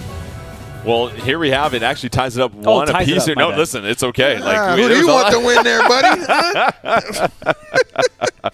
So Numbers was on the ledge there. You have to think about that for a second. Just one more connected hit you figured from Daisy, and that would have ended the tournament for Numbers, but now Numbers forces a Game 3. And for Masassa, I mean, really there's no major adjustment at this point. It feels like EE. It's like you're doing what you're supposed to be doing. You just have to do it a little bit better. Yeah, I mean, Masassa essentially had to play from behind the entirety of that game number 2, and that's okay. One thing I did notice, though, there was a whiff on the grab from Numbers, and Masassa did not even move, like completely just stood there, maybe reacted a little too late, because when he did finally decide to move, ran right into that back air, and that is what brings us to Kalos for game number 3. And any one of these guys are going to make a worthy competitor for Armadillo, who is seated in grand finals awaiting the winner. Armadillo, as you said, chilling in grand finals, waiting to see who they will match up here in just a moment. And so far it's Masassa early advantage. Numbers, that deep breathing, trying to get back onto the stage. Turn-ups coming out left and right from Masassa, able to connect on a couple of those 4Bs. And so now at this point here for Masassa, you've got the stage control, Charles. What are you trying to keep in mind? Just want to avoid those deep breathing setups, especially when you're giving Wii Fit so much of this rage. I love the turnips for all this damage off stage here. Numbers really likes to go out there to set up the deep breathing, but there's the shield grab here coming out from Numbers. Now Numbers can set up everything, set up shop here, center stage, while all the turnips are being pulled on the side of Masassa. Masassa, as you see, nearly a 100% advantage over Numbers, but Numbers able to slowly climb back, and Numbers very patient at this moment. Header connects. Sun Salutation, no. Header, no. And now there's just a couple of whiffs back and forth. Who will take control of this neutral? At a critical point, it's Numbers, EE. Yeah, Numbers is, talk about coming from behind and having to really make up a lot of percentage. Numbers doing an excellent job at that, and I like the utilization of the vegetables and the turnip, of course, from Masassa, but it's kind of stalled out a little bit. Like, that offense has definitely slowed down, still throwing out the hitboxes, but nothing connecting, whereas the other side, Numbers, is really picking it up. Nice little boost up here with the deep breathing. This stock loss could be imminent, and there it is, right on cue. Numbers was trailing 131 to 58 at one moment, and now takes the first stock after Mikasa. And now it's up to Mikasa to try and get some of this damage back here. And so far, Numbers do an excellent job of just dodging and getting out of the way. Can't land there. Still alive, though. And what does Mikasa need to do here, Charles, to try and even this thing up? Needs to land some kind of straight hit, but it can be so difficult out on the ledge here. And every time you reach, sometimes you're going to take a bit of chip damage. So sometimes when you already have the damage, you can just kind of sit on stage and just wait for the opportunity right there. Finally comes to, but now 44% is the advantage here for Numbers. Does have everything set up from the intangibility from the Angel platform. Numbers trying to rack up some more damage here, but we see the patience. Daisy eating that sun salutation, and that's not how Mikasa wanted things to go in. Unable to recover, a huge mistake, and now EE, that gives Numbers a gigantic advantage. Messing up that parasol recovery may have just handed Numbers the trip to grand finals. Yeah, that is a tough one to have to endure, but you know what? It is what it is. Competitors' mindset, we do not give up. We just, we find ways to succeed, and that's exactly what Mikasa is going to have to do. Started this run in semis, such a powerful opening with a 2-0, but right now, down 2-1 stocks on the final one of Losers Finals. And Numbers comfortable on that ledge, able to roll. That is perfectly read by Mikasa. See the turn up come out. Mikasa thought about chasing Numbers down. Mikasa back on the stage, connects with another powerful tilt, this time chasing again, header. Mikasa has to eat it, side B to get back on the stage, pulls another turn up, deep breathing off on the side, and now Numbers sitting at 130, has to be very careful here, Charles. Oh yeah, because now you're at 91%, going really low with the header, and what a stall with the float, but it is not enough. Yep. Numbers coming through with the consistency of that forward tilt with the deep breathing, and like you said, it was rough. Right when that second stock got blundered there in Jordan, it was just so hard to bring it back at that point, right? And that's really difficult to recover from, as you mentioned. Yeah. You're essentially giving a stock to your opponent. Numbers was sitting at 0% also. I mean, just a terrible situation right there for Mikasa, but it happens. You mentioned competitors' mindset. You have to shake it off and give credit to Numbers. Numbers lost the very first game, had to put themselves into a Game 3 situation, and was able to close out a very close Game 2. I'll say this so far from all of our matches. Very, very competitive. We've only had 1-2-0 so far, and this is going to show you the strength of the Northeast. So I believe we have the bracket that is ready to roll here. We have our grand final set, a rematch of Armadillo and Numbers from our winners semifinal. The winner of this grand finals will get an opportunity to go to the Super Smash Bros. Ultimate Championship 2024 tournament later this year. And so, looking at the rematch here, Armadillo versus Numbers. We've seen this. You're going to have a Lucario versus a Wii Fit trainer, and it was Lucario, Charles, that was coming back in both of those games, down 1-0, won 2 games to take care of business in that winner semis match. Yeah, and I mean, Numbers did an incredible job, won game 1 of that set, right, and was able to go from there. We'll see now Numbers coming from the loser side, wants to go ahead and get the run back versus Armadillo. So now we fit kind of in the situation where they need to make the comeback here. So we'll see if Numbers can go ahead and do it. I mean, there's a lot of different options that Numbers has. Wii Fit has a lot of hard-hitting moves, especially with that deep breathing buff. We'll see if Numbers can go ahead and take out Lucario as early as possible, because we can see how dangerous Lucario gets with all that aura and rage. And don't forget, Numbers will have to reset the bracket first. It is double elimination, and so you're going to have to do double the work here.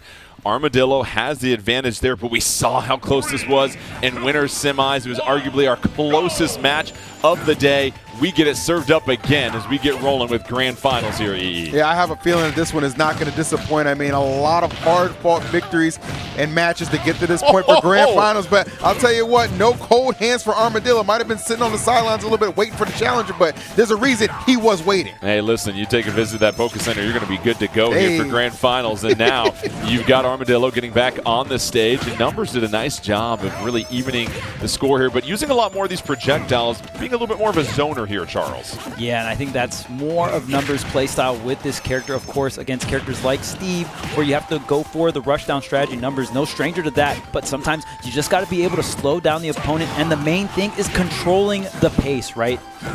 And now we see Aura here for Armadillo, but a couple of times there, EE, a little slow out of shield, and Numbers made them pay. And here is the Aura, and all of a sudden, Armadillo in the driver's seat, arguably, with how much damage they can rack up at this moment. Oh, there it is, right. Love that. Off of the Aura Sphere. I got you trapped. Up air is going to be enough to seal the deal. So many options out of that predicament and choosing the correct one. Well done from Armadillo. And this is going to, you're going to see too, like might slow it down a little bit, but fear not. He is going to find opportunities to be aggressive and go, and that is his hallmark of his playstyle. When he has a lead like this, it doesn't matter. He's dictating the pace, Jordan, and tell me this isn't fire. That Aura Sphere is just catching numbers every single time he gets close to Armadillo. And Charles, it can be hard to play with that because now you can't approach a fighter the same way you can as you flex with the understage recovery.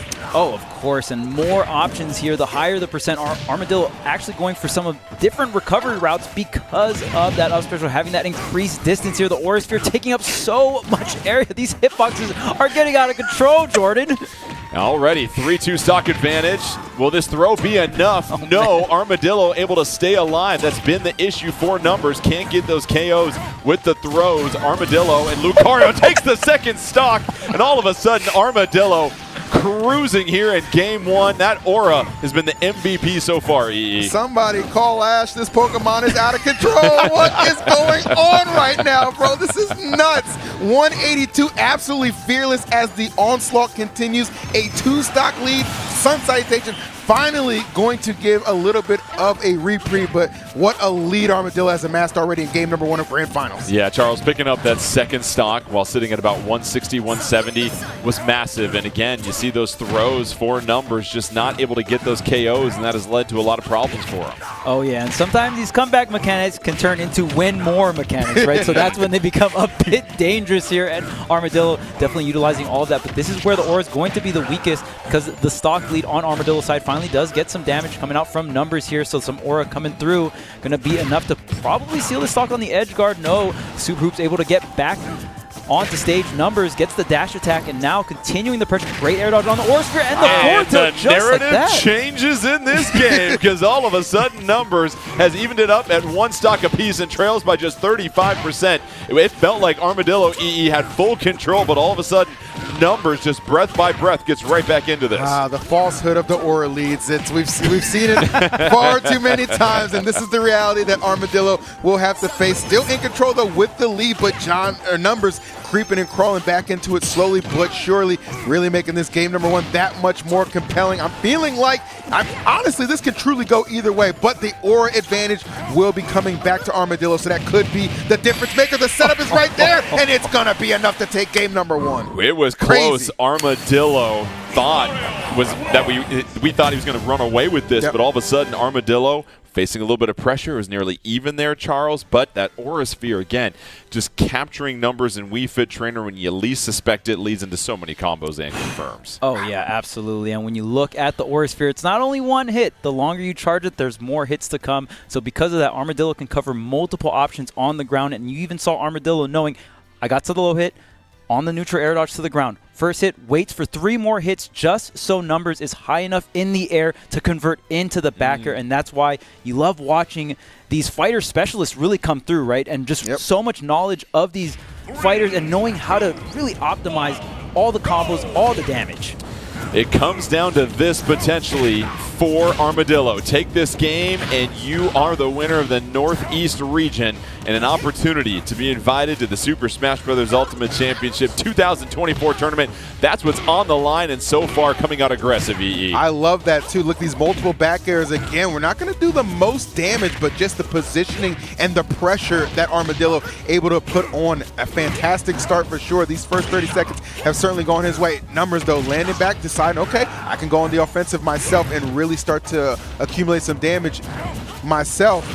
Oh, but that was a great step back into forward smash. Amazing call out on the landing, Jordan. You love the ability to read and just being able to anticipate what your opponent is going to do and reading it perfectly. That takes the first stock and now gives Armadillo a huge advantage. And Armadillo not even into Aura yet, sitting at 84%. Yeah, this is a very, very generous position to be in if you're Armadillo. Numbers super hooping around the edge guarding attempt right there, going deep. Both these guys really are blessed with a pretty sizable recovery, especially at this percentage for Lucario, but Numbers really needs to cool down this Lucario at the moment. You can just tell, Jordan, Armadillo's firmly in the driver's seat and no intentions of slowing it down. And now Numbers able to get back onto stage, try to reset things. Blocks that Aura Sphere, chases things down into the back throw. That's going to send Armadillo off the stage. Recovers well with that extreme speed and takes the first stock. Critical KO for Numbers. I actually really love that Sun Salutation in that position because instead of just throwing out, any of the hitboxes from the tilts, mixes it up a little bit, not the back air, relies on the projectile to get the KO and gets rewarded big time. Oh and there my goodness, Numbers picking up that second stock before you could blink, and now all of a sudden John Numbers is taking full control of this game too. Super reminiscent of that first stock that it took in that previous Winners Semis encounter as well. So we know that is certainly in Numbers' repertoire, as is that back air for Armadillo. Final stocks of game number 2 grand finals. It's heating up. Buckle up, Armadillo wants to make sure they can just run away with this and take the title. But at this moment, Numbers wants to force a game 3. And as you know, if you can get that bracket reset, you breathe new life. And now, 68 to 34 disadvantage. Armadillo has to take that hit from the header, gets back off to the side of the stage. Was that enough? Can Numbers recover? No, and Armadillo does it, digs deep, and ends it for Numbers. And Armadillo is your winner from the Northeast. I want to say that was brilliantly done because Armadillo recognized, trying to get that deep breathing off. I don't want to deal with you with deep breathing off the stage. Did everything in his power to keep him off stage to the point where it goes low for the recovery. The dare connects, and at that point, I think it just was like such a surprise. He got flung down so low. Like, I don't care how super that hoop is. You ain't coming back from that low. Yeah, you mentioned that deep breathing. When you're dealing with fire like Numbers, you got to cut off the oxygen, and that's exactly what Armadillo did. And so congratulations to Armadillo picking up the 2-0 win in that grand finals match against Numbers. And it really felt like Armadillo just got better and better after every single match, and a dominant performance by them. How about being completely unfazed when you just lose the lead too? That dare, which put Numbers ahead ever so slightly, was huge. Like, we were losing it over here. You couldn't see it on camera. We were losing it. Like, oh man, it's definitely going to game 3. A reset's on the table now. But Armadillo was just like, everybody relax. Everybody calm down. I'm still Lucario. This is still my Aura, and this is still my game. And sure enough, it was. Big congratulations. That was sensational. All right, Charles is standing by, our telestrator. And Charles, what do you got for us here? We had a lot of action here over the last couple of matches. I got a little segment here from Numbers versus Masassa, and this was a very cool clip in my opinion, just because we get to see some of the tricks and go into the mind of these very talented players here at this tournament. We have Numbers, and now, if you recall, on this game number 3, both these players playing at a very slow pacing here, and whoever takes this first stock is going to have such a huge advantage going throughout the rest of this. And this is when players will bring out their little tricks to go ahead and give them any kind of advantage possible, right? So we're going to start this clip out here with Numbers actually punishing a fair in neutral coming out from Masassa, and then just setting up this advantage state, right? So goes ahead, gets the whiff punish on the fair. Now in this scenario, we can go ahead and pause it. Numbers just wants to control this center stage, and you've heard us say it on the casting desk there so many times. Center stage control is so important. You never want your opponent to go up and over, get the reversal, and then they're going to end up on center stage where they can pressure you outwards, right? So here in the center stage is where your stock can last the longest because you're farthest away from the blast zone, right? So because of that, we can go ahead and play the clip here. Numbers is going to just stay on this platform. Very important here, just to deter Masassa from going up and over, because Peach going to have that float, right? So you see Masassa thinking about it, goes for the air dodge, and we go ahead and pause it here. Now Numbers wants to set up this little trick. Now, when you get hit into the stage, you can go ahead and press shield to tech and make sure that you survive. Now in this situation, if Masassa gets hit by this back air that Numbers wants to set up, you have to go ahead and hit that shield button to survive. Now, the trick comes in when you press the shield button while on the ledge, you go into a ledge roll.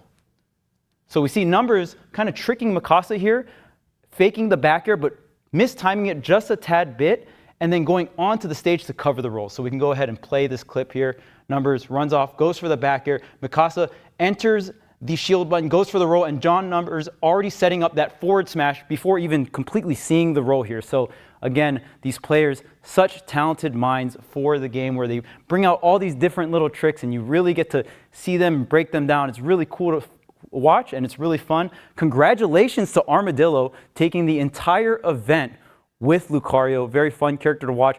Didn't even drop an entire match throughout the tournament. And we got another tournament coming up right after this break.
Our tale begins in a far-off land where Mario gets mugged, is that right?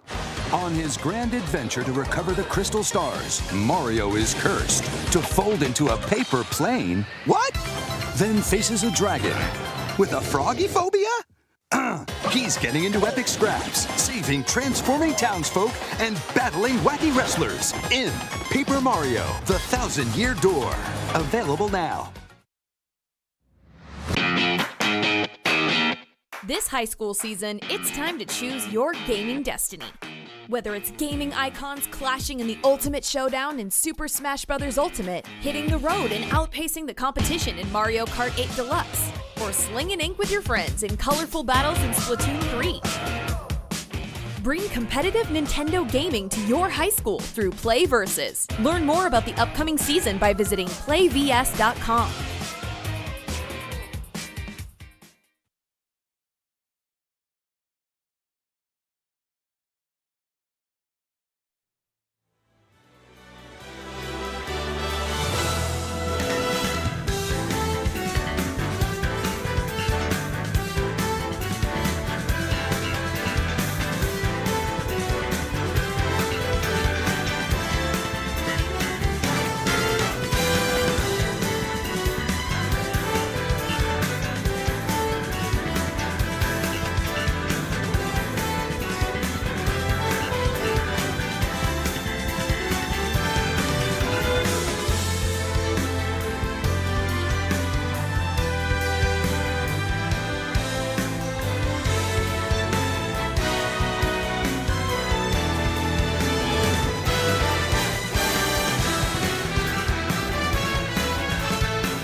And welcome back to the Super Smash Bros. Ultimate Championship 2024 qualifier. Jordan Kent alongside EE and Charles. We're getting set for the Northwest region, but before we introduce you to our fighters for the day, we want to tell you about a special opportunity where you can flex your competitive muscle. Make sure you take your chance to sign up for the Nintendo Versus Challenge Cup June 2024 tournament. That's going to be June 16, 3 p.m. through 6 p.m. That is in-game, so make sure you get a chance to join that. And now we'll turn our attention to the Northwest, the Pacific time zone here for most of these fighters, as we get set to introduce you to our bracket here in just a moment. But first of all, we've talked about fighter diversification.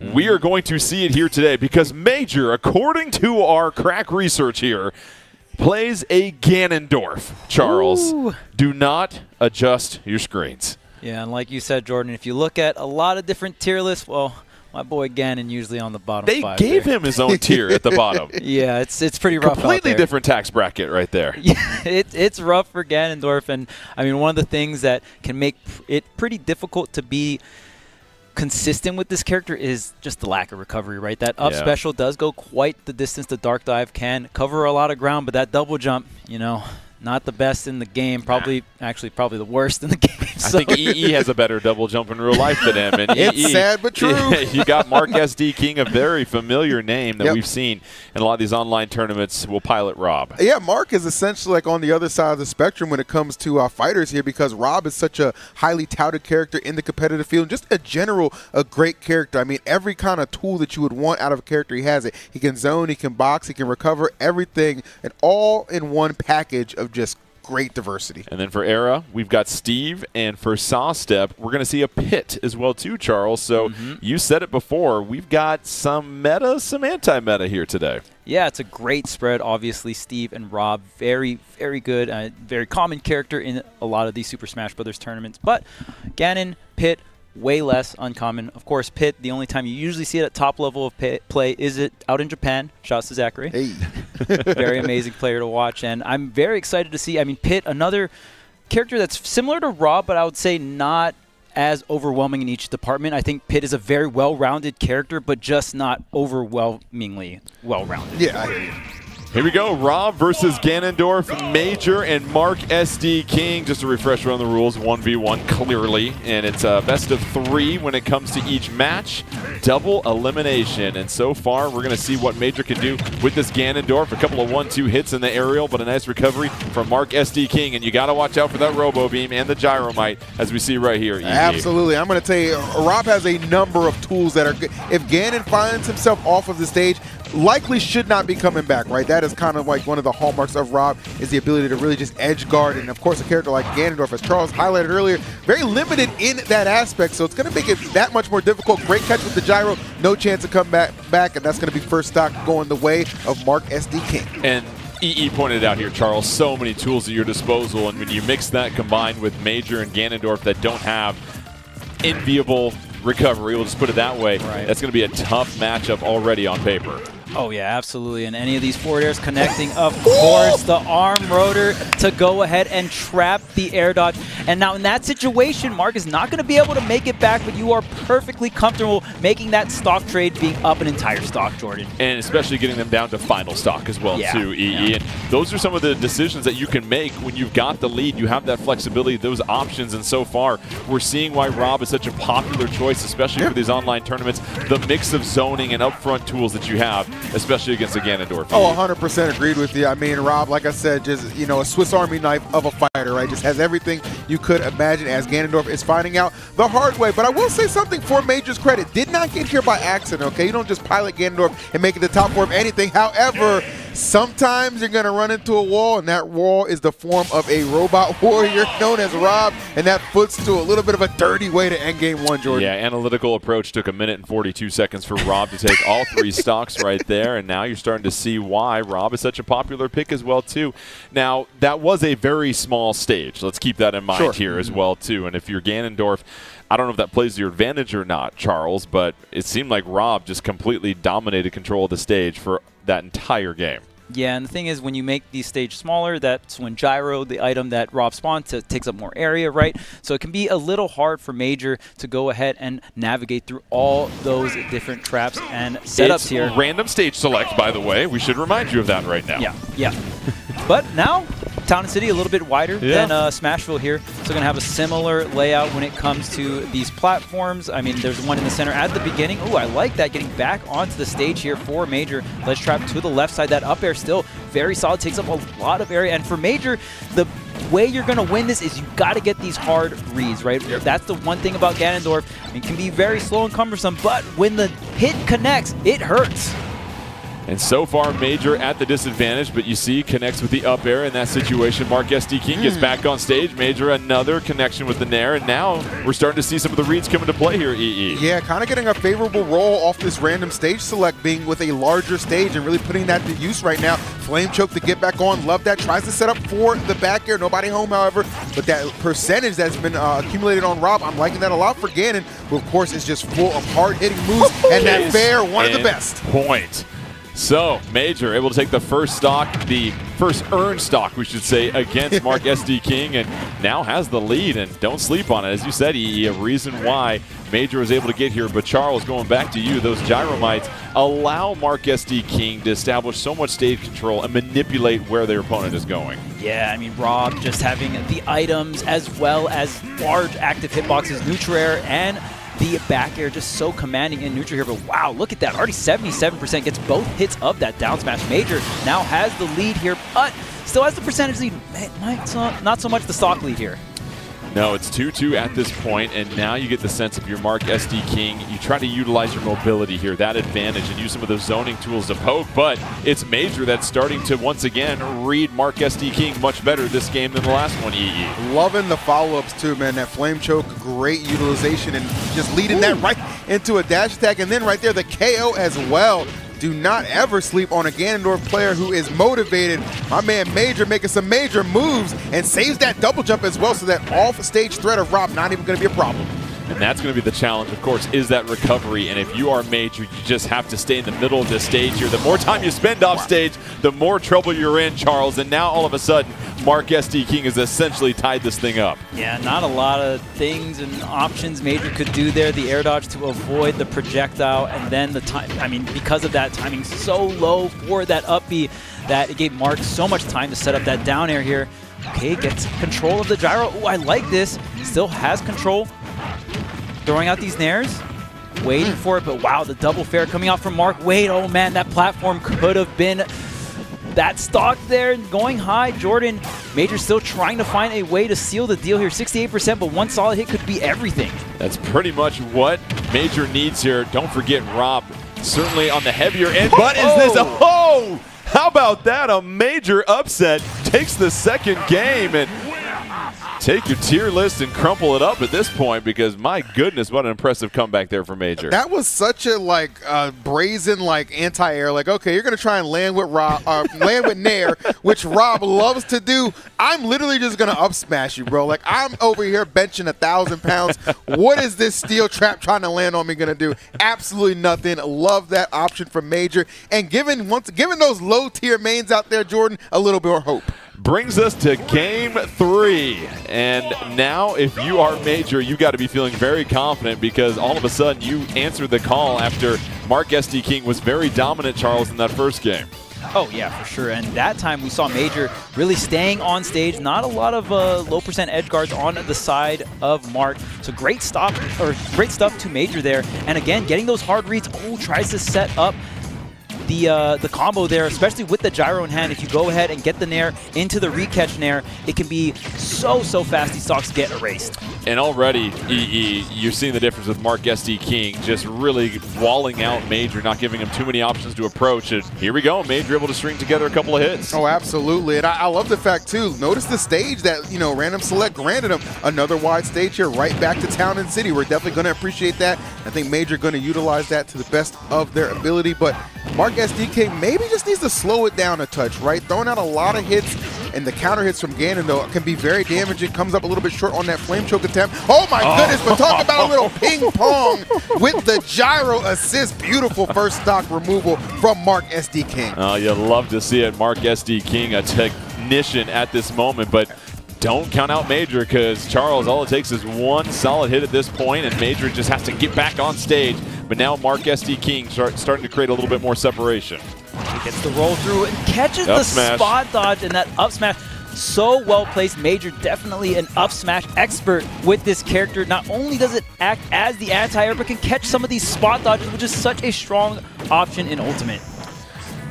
Both fighters on their second stock. Winner advances to winners finals. Major trying to take a fighter that many people feel is at the very bottom of all the tier lists against Rob, a very popular pick online. Mark SD King trying to keep Major off the stage. That's where you have a major advantage, but now Major showing all the tools, can't recover there, and now it is a 2-1 stock lead. Mark SD King here, EE, in full control. Actually got a little fortunate that Ganon's recovery leaves a lot to be desired, because that original fair attempt from Mark SD King did whiff, so the fact that I couldn't get up there in time was enough. Nice. The dark dive going to allow some separation to get the recovery back, but again, nobody home for flame choke. This is a good situation for Mark SD King to be in. All he has to do, Jordan, not be too overzealous. Just let the game come to him. He should ideally be okay. Going to survive that forward tilt, but I would not want to take another one. No, Gyromite coming off the stage. Major trying to give Mark SD King a taste of his own medicine. Can Major recover? No! Oh! The extra hit! A gift from Rob that keeps Major alive, and all of a sudden, we still have more life here in Game 3, Charles. Oh my goodness. In that scenario, Mark wanted to just win the game with a little extra sauce, maybe try to send a message home, but actually ends up saving Major. Now Major back on the stage. This, you Listen, do not want to lose this game. Needed some of that Mario Party Luigi advice. Just do nothing and you'll win. But there it is. Mark SD King, after giving Major a second breath, able to take Game 3, advances to winners finals. But Major put up quite the fight, especially in Games 2 and 3. And hey, you love to see it. Character diversification at its finest on display right maybe there. I shouldn't say this, but I started to Let me be your friend and say, don't say. I started to root for Major because I didn't like that front running that Mark was doing with that attempt on the spike there for the final stock to put the exclamation point on. Get out of here. That's just disrespect. Well, I didn't like that. Well, I know you don't like front runners. You're a Clippers fan, so you're good to go. So, Charles, we get set here for winners finals here in just a moment. But obviously, a terrific job there from Mark SD King. Listen, sometimes things don't go your way. When you try to make hard reads, you still have to come back, take that final stock, and you just see that everything that Rob has at its disposal to put a lot of pressure on you. Yeah, I just think it's funny that Mark SD tried to flex on the low tier. That's the funny part. If it was any other character, that's fine, but against Ganon, it is very funny. Mark SD was still able to close it out, though. Even with the stock stave, able to close things out and get the Ganondorf off the stage with that up smash going off the top, catching the KO. So amazing stuff to Mark. Now moving on, and you really can't sleep on this Ganon, right? Was able to take a game, and that Game 3 was still somewhat competitive on that last stock as well. So right now, I mean, Major could take it all the way home with Ganon, but Major's going to have to do it from the loser side now. Has a long path. Let's go ahead and check out the bracket after our first winner semis. Mark SD King is moving on. That sets up the matchup between Era and Sawstep as we get set for our second winner semifinal in this Northwest region. And Era will have Steve. We saw Steve in the Northeast here, EE, and it's about blocks and resources and everything else that people see at high-level play with Steve. But Sawstep with Pitt. Pitt, one of those fundamental fighters. And what are you looking to achieve with Pitt with the tools that you have at your disposal? Well, Pitt is a deceptively great character. Like, you know, and you said, like, fundamentals carry a lot in the usage of this character. Really good on-stage presence, can go off-stage. Great projectile with Palatina's bow as well. So a lot of different tools at Pitt's disposal that if you are a fundamental genius, which a lot of Pitt players are, Zachary, tend to be, it's going to work out really well for you. I want to say one thing, though, about Era here. You know, you mentioned Steve, and of course we point out the fact that as far as the fighters are going, Steve tends to be top of the list, but it doesn't guarantee victory. Look at the Northeast just moments ago, Steve, and he didn't win that. So who's to say Era will? You know what I'm saying? So don't let the fighter intimidate you. It's all about how the match unfolds. Very, very wise words there, you wise sage. And so as we get set here, for Steve, let's go back to the strategy, though, here, Charles. You want to make sure that you're dominating stage control. How does Steve best do that?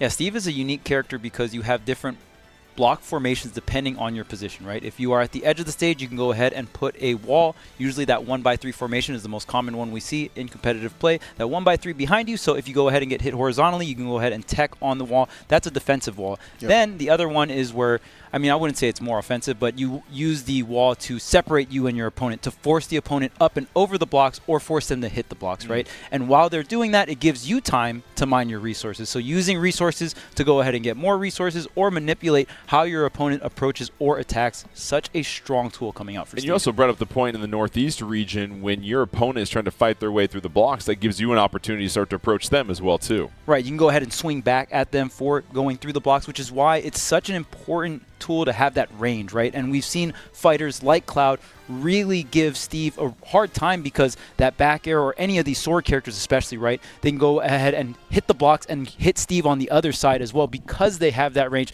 Now, Pit's going to have a little bit of that in the back air, but not going to quite have the range of the Buster Sword. Right. But we've got Dark Pit here, EE, and so now we get a little bit more nefarious here in this matchup against Steve, and so far it's going to be Era coming out to a nice little lead, 49-0 out the gate here, EE. Yeah, and that's maybe not so much of a surprise, right? You kind of expect Steve to kind of get that, you know, that guaranteed damage as he should towards those lower percents. Now it's going to be up to Saul Step to step his way through the blocks and the combination of defensive options that Steve is going to put out there and really chip into the lead. You cannot let things get too far out of hands. I do like the fact of picking, though, Dark Pit, because you get more versatility with your arrows. You can curve them a little better, and that's going to allow you to kind of get into some of those tricky spots Steve might be hiding. And the problem is, Charles, wow, taking the first stock. As you know, Dark Pit certainly not the heaviest fighter on this roster, and the issue is these blocks are just gobbling up a lot of these arrows that come through, and that doesn't allow Dark Pit to provide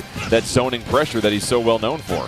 Yeah, it's going to be tough. Already Diamond, when you're seeing Diamond this early on in the game, I mean, 3 stocks online here for Era, this is going to be a tough hill to climb for Saw Step here. Okay, finally going to connect the Nair, but I mean, just so much to catch up on. And the second Diamond insurance for the second stock here, Era looking really good on resources, Jordan. And that minecart taking Saw Step for a ride. Saw Step trying to recover, and it is just Era with all sorts of ledge trapping options, and now just building up even more resources. And Saw Step finally able to come in and get a little bit of damage, but it's still Era chilling at 62% here, EE. Yeah, I mean, I cannot describe to you how comfortable Era looks right now in an absolutely commanding position, really putting it to Saw Step, who at this moment just really has not found any opportunities to get his offense flowing with any kind of fluidity at all. This is like just such a runaway match for Era. This Steve is putting in a lot of work. Minecart for another KO, 3-1 stock lead for Era. Era getting back onto the stage. Saw Step just trying to think of a different approach here at this moment. No blocks on the stage here, Charles. This is when you feel like Saw Step can afford to be a little bit more aggressive. Yeah, you got to try to find the stock here. The dash attack is an option. Tipper back here as well. Trying to get the drag down from the forward air, but now all the frame trapping coming out from Era. Utilizing that block, trying to get the down tilt. Another opportunity here for Saw Step. Gets the reflect, but it's still not enough since Steve was on the minecart here. And every single opportunity that Era has to lose the stock, still surviving and now turning the situation in Era's favor. Yeah, you get the sense that Saw Step has to work so hard to try and get Era off the stage, whereas for Era, you've got all sorts of options, Charles, to get that KO. Oh yeah, absolutely. And I mean, even there's so much to respect as well. Full rage on Steve. You got to be really careful because that minecart's going to hit so hard. Okay, going to have a trade here, so not going to get the charged smash attack follow-up. Now going ahead and crafting the gold. Not going to be as powerful as Diamond, but the fastest weapon that Steve has available here. And so far, Era still hanging in there. EE at 162, and you've got all sorts of options. That minecart continues to be a wonderful zoning tool, but you finally get the first stock taken by Saw Step. Yeah, it took a while to get there, but the dash attack is at least going to close out that first one. But what a hill it is to climb right now, if it having any hopes of taking down this Steve Menace. Nice little combination strings, though. Okay, Saw Step picking it up a little bit later into this first game, but I do like the signs of life that I'm seeing. Minecart, though, able to connect, and that's pretty much going to be the perfect setup to put him in the blast zone and put Era up 1-0 in winter semis. Era not breaking a sweat as they build that first game lead over Sawstep. And really, Charles, just we saw the different ways that those blocks were buying time for Era to not only mine for resources, but just to negate any of the arrows. I mean, so much of that pressure that you can put on people as a pit fighter, you weren't able to do because those blocks were blocking everything. Yeah, and that's one thing that makes blocks so powerful. It blocks away the projectiles as well. So it forces some of these other characters that rely on the range of the projectile to get a little bit up more close and personal here and interact with that block. And, you know, the longer you take to take down those blocks, the more time Steve has to mine here. We have a different stage. Kalos is the stage here for this game number 2. This is where Steve is going to mine a little slower, but going to have access to a little bit more iron, Jordan. It's such a good point that you're now going to slow down some of the mining capabilities of Steve, but at this point for Sawstep, you're still facing the 62-22 disadvantage. How does Sawstep start to be a little bit more aggressive and put some pressure here on Steve E? Well, I think Sawstep has the right idea of like, okay, I need to close the gap and, you know, be aggressive, get in there. The problem is the approaches almost seem a little too telegraphed, right? There's a lot of spots where I'm noticing that Era is just like, oh, I'm expecting you to throw out this aerial or this grab attempt, and that's where I'm going to capitalize off. Definitely a little bit more restrained in this game number 2, and I'm seeing the difference in the fact that mixing up the approaches, not seeing as telegraphed. That if that can keep up, if that kind of pressure can keep up, love the use of that upper dash arm, by the way. If that kind of pressure can keep up, though, it could be a very different tale in game number 2. So far, Era with the advantage, reflects the minecart back. Nice little read there from Sawstep. Era still just mining for materials. Up smash going to take the first stock, though, Charles. Just like that. That up smash pretty quick here for Steve, and able to go ahead and scoop up players from the ground there and just combo itself right up into that final hit and see if Era can also extend this lead. You can see the Guardian Orbiters coming out for Sawstep in anticipation that the anvil will come down for the reflect, but the down air into the up smash kind of returning the favor. Up smash for up smash here, Jordan. Sawstep doing a fine job of starting to even this thing up. Quickly takes that first stock and doesn't take too much damage on the second one, but now all of a sudden Era has just racked up some damage with that combo and has got back to their stage control here, EE. Yeah, no doubt about that. I noticed that after getting that KO too, a little bit of a taunt as well, letting you know, hey, I'm still very much so in this game. Don't sleep on me despite the deficit facing right now. Still possible to bring this one back. I do like Kalos a lot, of course, for Steve. Those mining opportunities are going to be tremendous, but thus far, Sawstep, despite trailing, still keeping it pretty competitive, but I don't want to see too much overzealousness be the downfall of this pit. That was what got him in trouble a lot in game number 1, and we know how that one ended. So far, Era very comfortable. Anvil coming out, just providing a little bit of space to build those resources. Arrow does connect, but it's Sawstep sitting at 108, which is very precarious for Pit. And Era having all sorts of time already at the gold here, Charles. Oh, the minecart. Okay, able to mash out just in time and no follow-up from Era as well. So now Sawstep with the into the down smash. It was almost enough. Tries to get the neutral B snipe, but oh man, what a recovery coming out from Era, using the wings, ending up on stage here against Sawstep. And so Sawstep doing a better job this time, just being aggressive in this neutral, putting pressure on Era, sends Era flying high. Era lands comfortably on that left plat, and now, if you're Era, you've got to be a little bit more careful. You were playing around with your meal earlier here, EE, but now it's essentially a tie game. But up smash for the second stock will give Era the advantage. That up smash was really good, too, because that's just full on. I'm just predicting where your next move is going to be, and absolutely comes out on top with that decision making. So Sawstep still very much so in this battle, but do not let Steve put on all kinds of percent. These lower percents, he can be he's a monster anytime, but right now, this is where it can start to tack up. But nice, Sawstep able to avoid a good chunk of that.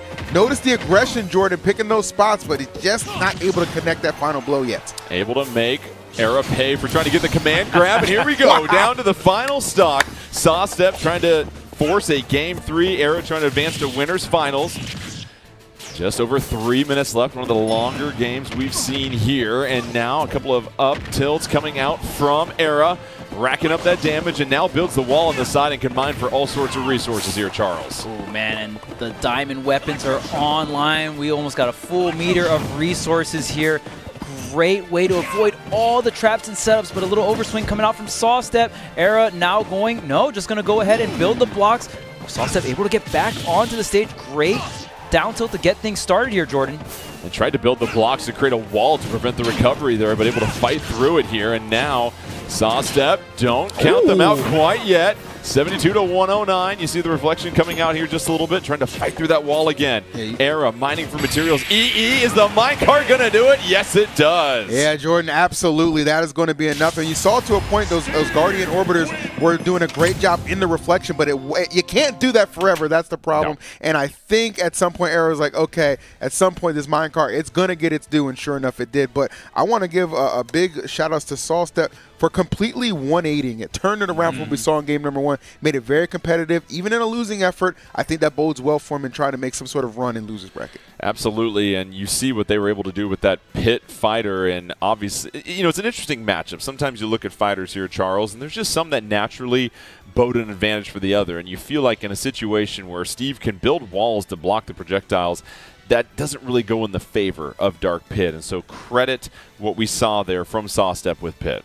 Yeah, Sawstep did an incredible job using every single tool, and characters like Pit, where you're using a very wide range of tools. We like to call them toolbox characters, where you're using a bunch of different tools for a bunch of different situations, can be very challenging against a character like Steve, because Steve can sometimes even multiply the amount of situations that Super Smash Bros. Even has, because you are spawning in blocks, right? Yep. Very unique character to the game. So I love how Sawstep approached that second game. Like E said, it can be so discouraging after that game 1. Some fighters might just break down and give up, but great stuff to Sawstep, still making that game 2 look very competitive. And shouts to Era as well. We saw so many times that Sawstep was going for the reflect on the anvil, and Era didn't get hit by that a single time. That was a clear part of the strategy coming out from Pit, and Era did an incredible job as well, just closing that out 2-0 and seeing where Pit was trying to get those stocks, right? And when the anvil gets reflected, oh my goodness, you can lose your stocks so early. Yeah. So Era knew the matchup as well. Yeah. Let's go ahead and check out the bracket as we get set for winners finals. It's going to be Mark SD King with Rob versus Era and Steve. And EE, early thoughts on this matchup, because you've got Rob with all those tools, and clearly Steve has a lot of tools to work with. I mean, this is about as meta as it's going to get, right? Like, both of these characters are very heavily represented in the competitive meta. You see them a lot of times on these prevalent online tournaments as well. This is kind of, you look at the characters there, this is almost kind of what you expect from the particular matchups, and that's no shade towards my fellow, Pit players out there, or Ganondorf players out there. No shade at all. It's just kind of, sometimes the status quo is what it is. But with this one, I'm definitely looking for Rob to be super aggressive against Steve, especially when Steve is off of the stage, right? That is the time where Rob is going to use that robo laser, that gyro, really even go off stage and get that forward air, trying to kind of clip that that gliding recovery of Steve as well. A lot of different options that we're going to see utilized from Rob to get that stock off, and you're going to need every single one of them. Well, let's see how it goes here. We have got Era versus Mark SD King for a chance in Grand Finals. Game 1, here we go. We'll head out to Pokemon Stadium 2, and now we're going to get an early look here, Charles, and take us through some of this beginning action and what trends you're starting to begin to notice. Oh, yeah, for sure. And I mean, right when the game starts, right at go, that's when Steve is at his weakest, right? The dirt blocks have the least amount of health, and the tool is the lowest upgrade, going to be that wooden tool. So we're going to see Rob do an incredible job of going through the dirt blocks with that neutral air, and Rob has a good amount of disjoints. Rob doesn't necessarily have a sword, but the boosters coming out from Rob can be quite the disjoint from the down air, the nair, and the back air as well. That Robo Beam trying to apply a little bit of pressure as well, too. It's Era building the advantage. Has the wall there, finally, EE, to start mining for some better resources. Well, yeah, Era knows exactly, and Charles said it best, this is where Steve is at his weakest, but just kind of weather that storm and get your resources up, and then you're going to be able to see, okay, Steve is going to start taking more of a commanding position, especially when that crafting starts to come out. So a lot of good openings and opportunities right now for Era, and really punishing Mark SD King for just trying to come in there and cut the distance that's between them. So far, it's gotten a little bit slower in the action, just back and forth, as you see Era really just trying to build up those resources, and now well prepared to take on Rob head on, as now Mark SD King just trying to get back on stage here, Charles. In the back air, the diamond, and Mark playing a bit of a slower neutral here, and that means Era's going to have more time to get the resources here. So because of that, going to have access to go ahead and take out Rob a bit early here. Rob, known as one of the heavier fighters in Super Smash Bros. So just going to be, when you're able to get diamonds so early and get rid of that stock so early, it's going to be such a help. Mark evening things up with an up air, only taking 8% here, Jordan. The famous Rob up air claims another stock, and so now we get down to the second stock for both fighters, and it's pretty even. This is what we expected, and it's kind of funny. If you are Mark SD King, you go from fighting one spectrum of the tier list to the other spectrum of the tier list in back-to-back matches. Yeah, you know, my opening round is Ganondorf. I'm like, okay, you know, a couple close calls, but then it's like, oh, Steve is next. Oh, Lord. It's definitely a very, very sliding scale for sure, but I think he's done a great job handling so far, obviously trailing in the percentage.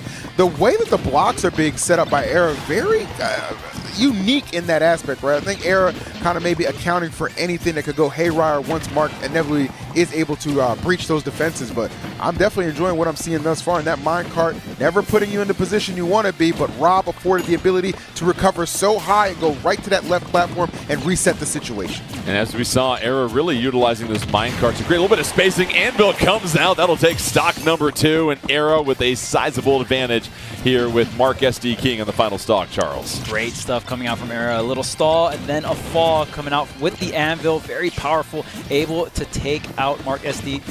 Second stock here, and now you see all these resources, a lot of iron and a lot of stone here for Era. And that's the great thing about Pokemon Stadium. You're just going to get access to a lot of the stone and the iron. So it's going to be hard materials to cut through, and you even see Mark having to do a couple, maybe even 3 nairs just to get through it, and that's going to be such a big deal. Okay, Era getting a little aggressive with that up. You can actually combo off of that as well. Yep. So far, Era doing an excellent job of building this advantage here with the 2-1 stock lead. The Anvil misses. Mark SD King, excellent recovery, flies high to drop back down. But as you said before in EE, as we're seeing just those constant walls that Mark SD King is having to fight through, is just slowing his approach down and giving Era all sorts of time. Yeah, I'm loving the placement from Era. Very, very slick and smooth with how he's putting out these blocks, and again, giving himself plenty of time to mine, craft, and continue to put himself in such a strong advantage state. I mean, you see it, the minecart going to lead to some diamond destruction, and yet again, Era taking game number 1 in convincing fashion. And just the patience of Era, Charles. I mean, you start off, as you said before, you really don't have much to work with, but as you build those resources, now you dictate the pace of that particular game by building the walls and forcing Mark SD King and Rob to have to navigate so much traffic to get to you. Yeah, and there's so many phases within the blocks breaking down as well. You even saw Mark go up to the block formation, go for down tilts, because once the bottom block is out, you can actually run through the entire block formation, no matter how tall your character is. But on the other side, Steve, if they see that Era was just going ahead and throwing minecarts underneath the block formation and going for the minecart while getting out of it for the command grab. So really smart stuff from Era, understanding where the block formation is at and what options to throw out accordingly. Here we go, game 2. Era looking for an opportunity to head to grand finals early on, trying to make it 2-0 clean against Mark SD King. Has built a nice little lead here early on. That back air so quick, comes out so many times here. EE catches Mark SD King not once but twice. There's a reason Steves are very comfortable in throwing that option out, right? It can be very safe, especially with the right space mine, and of course, as you alluded to, Jordan, a lot of power as well. And we're not even talking about it being pumped up with gold or diamond up to this point. So easy ways to accumulate a lot of damage. A little bit of a swing and a miss there from Mark SD King, but keeping himself very much so in this first game. I like the attempt with the arm rotor, but nobody home there. And the dash attack, or excuse me, the down smash, going to eat up that position. But to the defense of what we're seeing from Mark SD King, we saw a missed up smash from Era, and that led to about a 60% combo for Mark SD King, and takes the first stock, and all of a sudden turns the tables on this game 2. The arm rotors using those reflective properties to benefit Mark SD King, and that was quite beneficial. Oh my goodness! Oh no, a second stock, and a huge mistake there by Era, and all of a sudden this is all in the hands of Mark SD King with a 3-1 advantage. Yeah, Mark found himself in a situation where it's like maybe he expected to get here, but certainly not by these means, Jordan. This is a tremendous game number 2 for him, and looking like game number 3 is certainly going to be on the table. Our winners finals getting that much more compelling as Mark continues to add to this lead, and Era seemingly no answers thus far. And so far, Mark SD King has been able to be the aggressor because Era not having the resources or the time to build some of these blocks, and it feels like you just have to continue to put the pressure on. You can't let Era breathe, but all of a sudden, the up smash will take the first stock of Mark SD King. And I'll tell you what, if that was the second stock, I'd feel a little bit more comfortable saying I thought it was the second stock, exactly. Too. I still can't believe it's 2-1, and that just shows you how good of a start that Mark SD King got off to. And now it's going to be fascinating to see what Era will do. You saw the charged up smash, no luck right there.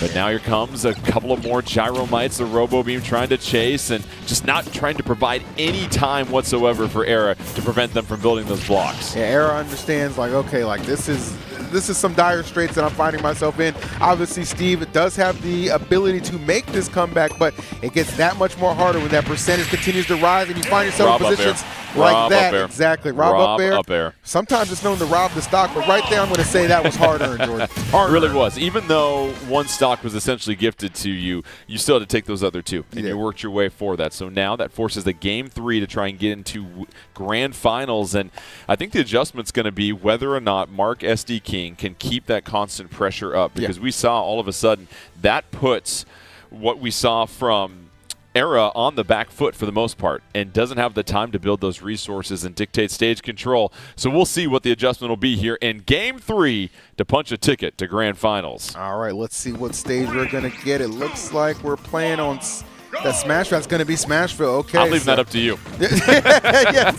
Don't worry, man. I just made an educated guess and got lucky on that one. But here we are, game number 3, winners finals. Not throwing you any help there, my friend. And so here we go. A couple of up airs to get the string going here, and already a 40% advantage for Era. And this is what we're seeing. If we can get you off the stage, Era will be able to start building up those walls and mining for those resources. And I think making a conscious effort to realize I've got to build up my repertoire a lot more than what I did last game. I like the fact that it's kind of a quick offense unfolding for Era as well, too, right? Understand, like, okay, you're probably expecting me to maybe a little bit more on the defensive side considering it's the early part of the game, but no, I will take the fight right to you, and it's actually benefiting thus far up until this point, putting some real big pressure on the shield with the anvil, and now the blocks making the recovery route a little bit more predictable, but Rob able to go high enough where it's not going to matter. But some crafting going on right now from Era to maybe be setting up a huge back air if the attempt is successful.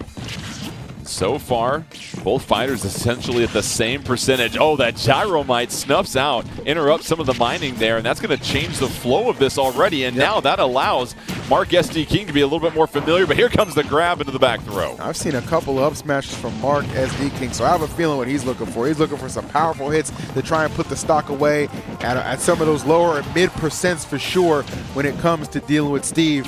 And I don't blame him. You don't want to let this character hang around any longer than you have to. Great shield pressure. The minecart not going to be enough from center stage. Let's see what we're looking for. But Era with all sorts of resources, exactly what you're looking for right now. And if you're Mark SD King, can you try and get in and try and get that down throw into up air possibility? We'll see. Getting a little bit closer, misses on the ledge right there, and makes Era pay right there. 100%. Era missing on the grab, and now that was an excellent read. What can Mark SD King do in this opportunity at this moment? Well, what he needs to do is get back to the stage safely, and that's not what he's going to do. No, don't get blown up by the TNT. Now we're down to second stocks for both fighters, even at 0%, and now you're seeing some quick building going on as well, too, some quick crafting from Era. And even though, you know what, Jordan, I will say, even though he did lose that stock, wasn't able to get some additional damage off of it, you're not trailing, right? That's what matters. The stocks are even. The percentages are both relatively low, and now you're letting that offense flow. Love the up airs, good control with the gyro, and of course, that robo laser can do some damage. And Rob, what I tell you, this character can get up with you, man, can definitely camp when needed, but can absolutely throw some hands and try to throw a huge haymaker with that up smash. Nobody's home, but I love the commitment from Mark SD King. The AI takeover coming very close here in just a moment as Rob is starting to build a lead here. 102-46 on the second stock. Starting to really connect with a lot more of those gyromites and that robo laser. But so far, now you're seeing a better job of Era of avoiding those gyromites and getting in a little bit closer. Sets up the blocks, bounces Mark SD King off of them, and this is starting to pick up here. Yeah, it really is. I mean, we are going down to the wire at the moment. 2 stocks apiece and some really good resources on the side of Era, which, of course, you know, Mark has got to be careful of. And watch that burst option with the minecart come out of nowhere. Oh, I thought that was going to be a huge setup into an up air, but nobody home just yet. Little rinse and repeat from Era. Loves going for that minecart. Saw an opportunity, missed on the grab, but Mark SD King couldn't make him pay, and so now both fighters playing on the ledge, but that's going to be it. The second stock is claimed by Era, sitting at 147. What can they do to build a little bit of an advantage? Oh, a critical 3-hit combo. That'll go a long way. It really will, especially when that diamond is out there and being as active as it is. 153 from Era, but certainly not playing like it. Oh, but coming in big time with the arm rotor. That is just fearlessness at its finest, and exactly what Mark SD King needed to get back in this fight, Jordan. Mark SD King trying to hang on. A spot in Grand Finals, Game 3. Final stock for both fighters. Everything that you look for in a particular match. And what can Era do? Era, all the materials that you need at this point. Has that gold sword, going to be a little bit faster here. But the up air coming out from Mark SD King. Whiffs a couple of times on the jab. Anvil coming out as well, too, and then chasing down Era. Here's the aggression from Mark SD King. I mean, if we can get Steve off stage, I would love to see Mark be able to make a crazy read with the arm rotor and maybe swindle this final stock off and get that KO. It is coming down to the wire, though. Anybody's game. Got to play this super close to the chest on both parties. That minecart, though, we've seen it be the difference maker. Chases the minecart, though. Rob able to stay alive. The recovery. Era getting some opportunity to craft, though, all sorts of time. And now Era dominating the stage. The TNT on the right side going to close that off. Oh, but the down air punishing at that moment. Followed up by another nair, and this is going to be interesting here because Mark SD King started to rack up the damage, and now a lot of those confirms are well within sight. Oh, 100%. This is terrifying on both ends. But the minecart, yes, a little bit empowered, going to be enough to finally get the KO. We saw that Era, did not use those minecarts sparingly. Jordan was very committed to the bit, understood the plan and followed it thoroughly, and it results in a huge W. But Mark SD King, what a fight he put up. Such a fight, but just so many options for Steve. Crazy. I mean, where can you go? You've got back airs, you've got minecart, you're getting to the gold, you're getting to the diamond. Puts tremendous pressure on Mark SD King, but that'll send Era to the grand finals. We'll go ahead and check out the bracket and let you know what things will be looking like here as we continue our action here shortly. Era moving on to grand finals, and our losers bracket is set. But before we get to that, standing by the telestrator is Charles to break down more of the action in this first part of action. And of course, with all the different fighters we had, I had to get the Ganon clip. All right, so this Ganondorf Major really doing some major plays here. And before I break down how good this play was, I have to explain this very common ledge trap setup coming out from Rob. So Mark SD, we're going to go ahead and play the clip. Does hit Major off stage eventually with the back air to punish Mark SD, or to punish Major going for this roll in here. Very active hitbox on this back air. Now does have the gyro. We're going to go ahead and pause it here. Now in this scenario, whenever Rob throws the gyro, or whenever any character throws the gyro is going to be right here. So because of that, since Mark SD is facing in this direction, if Major does get hit by this gyro, you will get sent into this direction here. Because of that, Rob loves to set up this gyro formation and then stand right here. Because if you stand right here and Major gets hit by the gyro, then you're in perfect position for an up smash. But if the opponent also goes for a ledge roll, you're also in that same position. You're covering multiple options at the same time. There's a very few ways to get out of this ledge trap, and we're going to see it right here coming out from Major. So right here, Major is going to go for the ledge jump, and because ledge jump is going to avoid this hitbox, goes for the instant Z catch. When you get Z catch, there's no ending lag, so it's going to let Major act from that and then use the gyro against Rob, and this is such a big deal against Rob, and it's really how you can turn the tide of battle, because that gyro, so good in Rob's hand, has so many deadly combos that can just get the KO, get the stock so early. So because of that, we're going to go ahead and play the clip and watch how Major utilized the gyro against Mark SD King. Goes ahead and throws it down, combos right into the forward air, and from cross screen is able to take the stock. So love watching players get really creative here and utilizing everything they can. Even if you are Ganondorf and you don't have a ton of options, you can still use some of your opponent's amazing options against them. And we saw Major do exactly that against Mark SD King. So many different fighters here in this tournament, some common ones and some uncommon ones. So just stick around. After this break, we're going to go ahead and finish the tournament.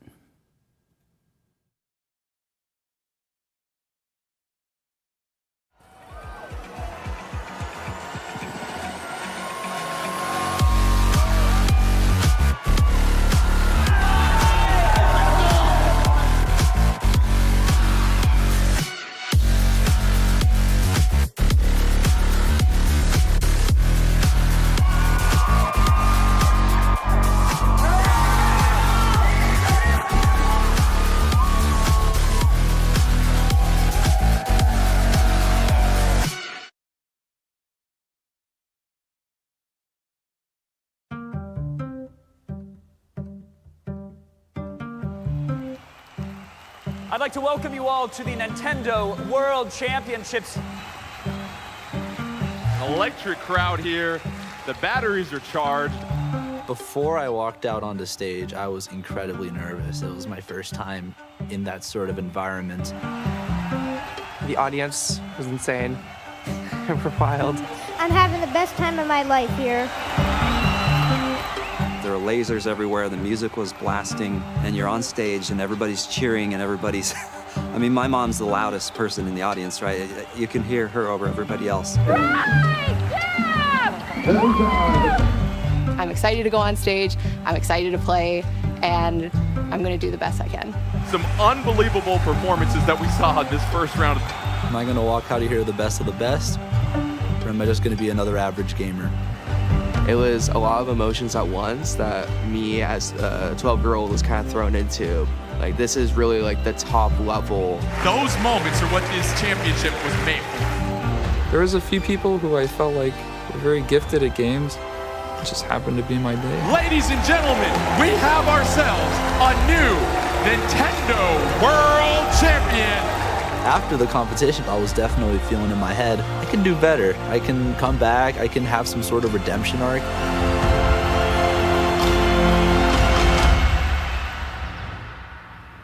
In my living room? Really? Bring the excitement into your own home with the Nintendo World Championships NES Edition game. Challenges include racing to grab the Super Mushroom, defeating the Octoroks as fast as you can, reaching the gate as quickly as possible, and so many more. Take on over 150 challenges from across 13 different NES games. Aim for the best time in speedrun mode. Compete for the top spot in the World Championships weekly global online leaderboards. Or take the competition to the couch with up to 8 players in party mode.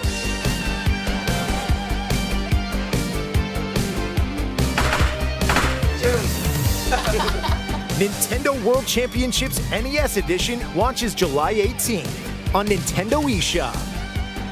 Nintendo World Championships NES Edition Deluxe Set will also be available, containing a gold-colored replica cartridge, 13 art cards, 5 pins, and a physical game card. Pre-orders are available now on Nintendo eShop. Hey, what are y'all playing? Who's that guy? This takes me back.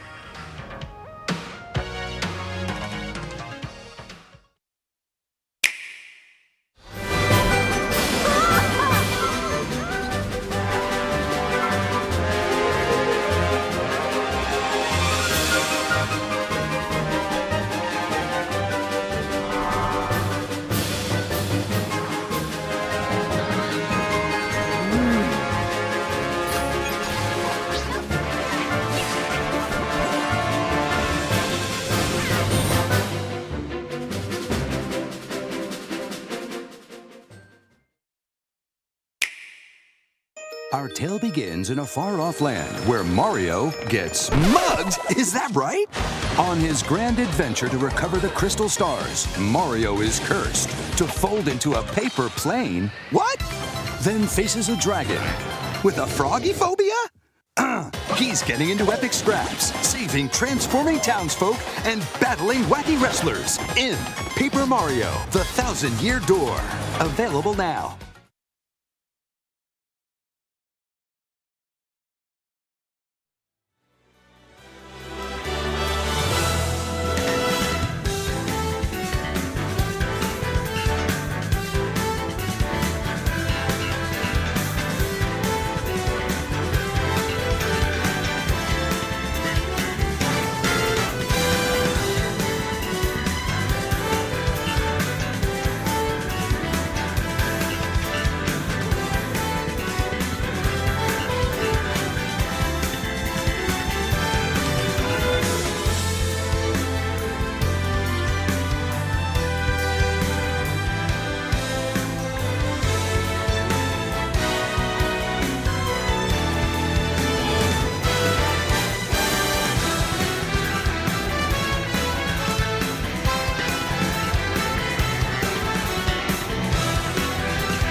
Welcome back to the Super Smash Bros. Ultimate Championship 2024 qualifier. Jordan Ken alongside EE and Charles bringing you here for the home stretch as we make our way through the loser side of the bracket, eventually to grand finals of our Northwest region. Let's go ahead and check out the bracket and see what action has taken place so far. It is Era in the grand finals right now with Steve taking the 2-1 match victory over Mark SD King, which means our loser semifinal will be Major versus Sawstep. And Major, don't forget, using Ganondorf, and that's going to be against Pitt and Sawstep. So the unconventional choices here, Charles, will face off in the first loser semifinal. They'll go up against each other to see who will face up against Mark SD King on the Raw. Very close set in the winners finals. Oh my goodness. So yeah, I mean, we got Ganondorf versus Pitt, a little bit more on the basic side. We're not going to have some DLC action. Obviously, the Steve, very, very strong fighter, right? Being able to build up all those resources and things like that and manipulate what the other fighter does. This is going to be a more all-out brawl here. Yeah. And, hey, speaking of which, that's a good title for a game back in the past here. And so as you get set for this matchup here, EE, I mean, what we saw from Major and Ganondorf was, again, hard reads. You're not trying to combo. You're trying to look for your opportunities to get in 1 or 2 hits. How do you do that against a very swift character like Pitt? Yeah, I mean, it's really going to come down, like, your approaches just have to be on key. Like, you can't just run in recklessly and haphazardly. We understand Ganondorf does have the ability to really apply a lot of pressure just because of that strength behind a lot of the hits, but at the same time, you cannot leave yourself vulnerable because it's almost going to be a similar situation, Jordan, when you're off stage. Pitt can be just as much of a menace with Rob. He's got the arrows, of course, and of course that fair can really be a detriment to a lot of those recovery options for Ganon. So play it calm, cool, and collective, and most of all, when you're on stage, utilize any advantage you can take because you're going to need all of it. Keep this in mind, though, of course, Charles. Pitt, one of the lighter characters, it is not going to take much for Ganondorf to fling them off the stage for a KO. Yeah, we'll see if Major can go ahead and clip those wings. We do have the switch from Dark Pit to regular Pit here on the side of Sawstep. One of the biggest differences, regular Pit going to have more control during that neutral before the arrow, right? So you're going to be able to curve it around, and that's going to be really good against Major when Ganondorf is recovering low, and you really kind of want to snipe out those double jumps and stop that air mobility. And obviously, Sawstep here, EE, appreciates the fact no blocks to deal with. You can finally fire your arrows free and be able to have a little bit of a zoning game. Yeah, absolutely. Really going to be able to settle into that offense a little bit easier because Ganon not afforded with that ability. However, does have a lot of strength. That dash attack off the flame choke, nearly getting the KO. And going to apply a lot of pressure on the left side. Surprisingly, kind of let up a little bit, lets him get back for free, but you know, if I'm Sawstep, I have no complaints about that. Let's see. And you see Sawstep, Charles, just trying to chase the recovery off stage, keep Major down low. As we know, Ganondorf, not the best double jump in the game. Takes the first stock, though, and Major out to the lead, Charles. Yeah, great stuff coming out from Major, jumping over that dash forward into the grab. Dash grab, one of the laggier options in the game here. So if you're able to jump over or just avoid that in general, you usually get a pretty big punish. Now Major is trying to survive as long as possible. There's the arrows, forces the double jump, waits out the air dodge as well, and that will be the stock. Very, very clinical stuff coming out from Sawstep off stage. And that's what you see from Sawstep, just the fundamental play with a fundamental character here, EE. And now just wants to really make sure you're keeping that distance and applying some of that pressure here on Ganondorf, because now Ganondorf doesn't have time to react because you see the speed coming out from Sawstep. Oh, 100%. You even saw like a couple seconds ago that preemptive recovery up B from, oh my goodness, just coming down with that wizard's foot. Good answer to clear out a landing strip below. Flame choke, let's see the follow-up. It's gonna be the up smash, Jordan. We know Major loves to go for that option. Gosh, it just has such a wide hitbox and covers so many options and has been one of the go-to KO moves from Major. And now Major, 2-1 stock advantage. However, has yet to been able to make a read on the final stock and spike down to the earth. Sawstep able to pick up that stock, and now we're tied up. And here we go, Charles. Final stock, Sawstep. What do they need to try and accomplish here? Yeah, you're going to try to get Ganondorf off stage here. Ooh, I love this corner carry going into the downer, comboing into the neutral. Wait, no, doesn't wait out the air dodge, but he still gets the trap here. Do you have the double jump? Yes, you do. What a great recovery. Okay, still no double jump, though, and that arrow should do the trick here. Line up the... Yeah, I mean, at that point, you don't have to line up anything. And Major knew not going to be able to make it back, doesn't even attempt to go for the up special. It's a combination, EE, of not only knowing what you can do with your own fighter, but knowing the limitations of who you're going up against. Yeah, and that's why I said, like, right before a little bit of that pre-match analysis, I was like, man, for sure, like, it's going to come. That edge guarding can be just as potent, and we saw a perfect example right there. Charles said too, man, that final arrow just like boom. It's not even an impactful hit. It's like boom. You know what I mean? It's like a bee sting to you. You know, gigantic Jordan over here. Oh, You're not really gonna feel it, but it makes such an impact. That is the problem. So we're gonna hope to see if Game 2 can yield some better effects. I'm still not messing with no bees. Oh, of course. Still Don't not get it messing with twisted. Ain't gonna see me scoop bees anytime soon. No, Here we sir. go. Game 2. Let's see if Sawstep can pick up the victory, advance to losers finals. And right now, if you're Major, you did a pretty solid job, Charles, in that last game of some of those early reads, but the game really got away from you as Sawstep just consistently hounded you. Yeah, and I mean, it really came down to those neutral specials, right, coming out from Sawstep. Those arrows are so powerful.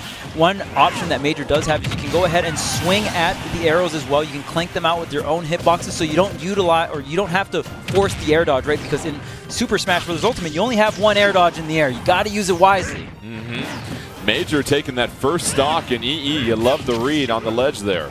Yeah, I'm a big fan of when Major finds himself in a position like he is content to just put a lot of pressure on, whether it be with their. Oh no! Oh my goodness! And you know that's the kind of things you hate to see, right? Yeah. You know, an unfortunate SD like that to just give up the stock, you know, unprovoked. But it does happen. But that's the thing, man. You just got to get right back into the game. Having a short memory at times can do you a lot of justice. And now Major, again, not where they want to be, off stage, able to get back on, finally latches onto that ledge, and Sawstep, we know what the blueprint is. Get Major off the stage, use those arrows to assist you here, Charles. Yeah, but right now Major has all the center stage control. Wait a minute, something's starting up here for Sawstep. Not going to go ahead and charge the arrow. Tries to curve it down that way, and you can just see how much curve you have here. Oh, off the side special here. Great read. That side tilt covered so many different options, and the Nair just throwing out all these active hitboxes. This is Major on this right side. Sawstep taking quite a bit of damage, waiting out the orbiters as well.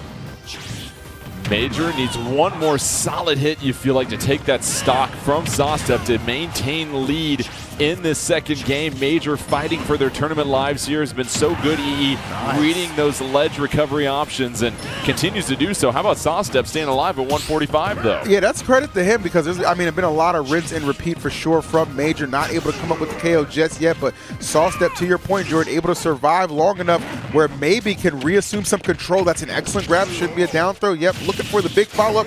Gonna settle for the Nair, and that's actually gonna be enough to KO. Insanity unfolding in game number 2. Huge turn of events here. Sawstep, now you just need to be very careful, and that's not careful right there. And that brings us down to our final stock, and Major has a chance to extend this to a game 3. The grab followed by the dash, but how about the back air followed by the dash as well from Sawstep here, Charles? Yeah, Sawstep knowing well that a lot, since these earlier percents, not going to have too much knockback, so you can go for some of these reversal situations. There's a forward smash, missing the mark here on the shield.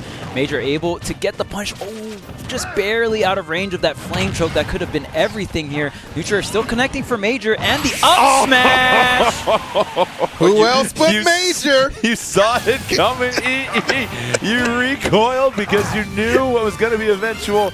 And those reads off the ledge, it is very satisfying. So satisfying. Let's get some more folks to main Ganondorf so we get a chance to see more of that here. Ganon is easily one of my favorite characters, whether it's watching or playing, and Major really bringing them to the Super Smash Bros. Ultimate Championship 2024 qualifier stage and doing it in a major way. Gotta give him props. I can't wait for this game number 3 because he has earned it. Game 3 to advance to losers finals. Major teetering on the edge there for a moment, but a couple of heavy hits in the up smash has forced a game 3, and now it'll be very fascinating to see what stage we get here, Charles, because that could go a long way towards how much room Sawstep has to work with. Yeah, and we do have Kalos here, and that's going to give a little bit more options for Major to recover those platforms out right above the ledge here. So Major, we saw some early up specials coming out from Major in all these different stages, but now going to have that extra platform to land on. And so far, Major has been the one that has been doing the correct reads. You saw a couple of aerials even coming out, and Sawstep just can't connect on some of these hits. Finally able to string it into a couple. into a combo, but nice recovery. Just trying to avoid that disadvantage state is Major right now, EE.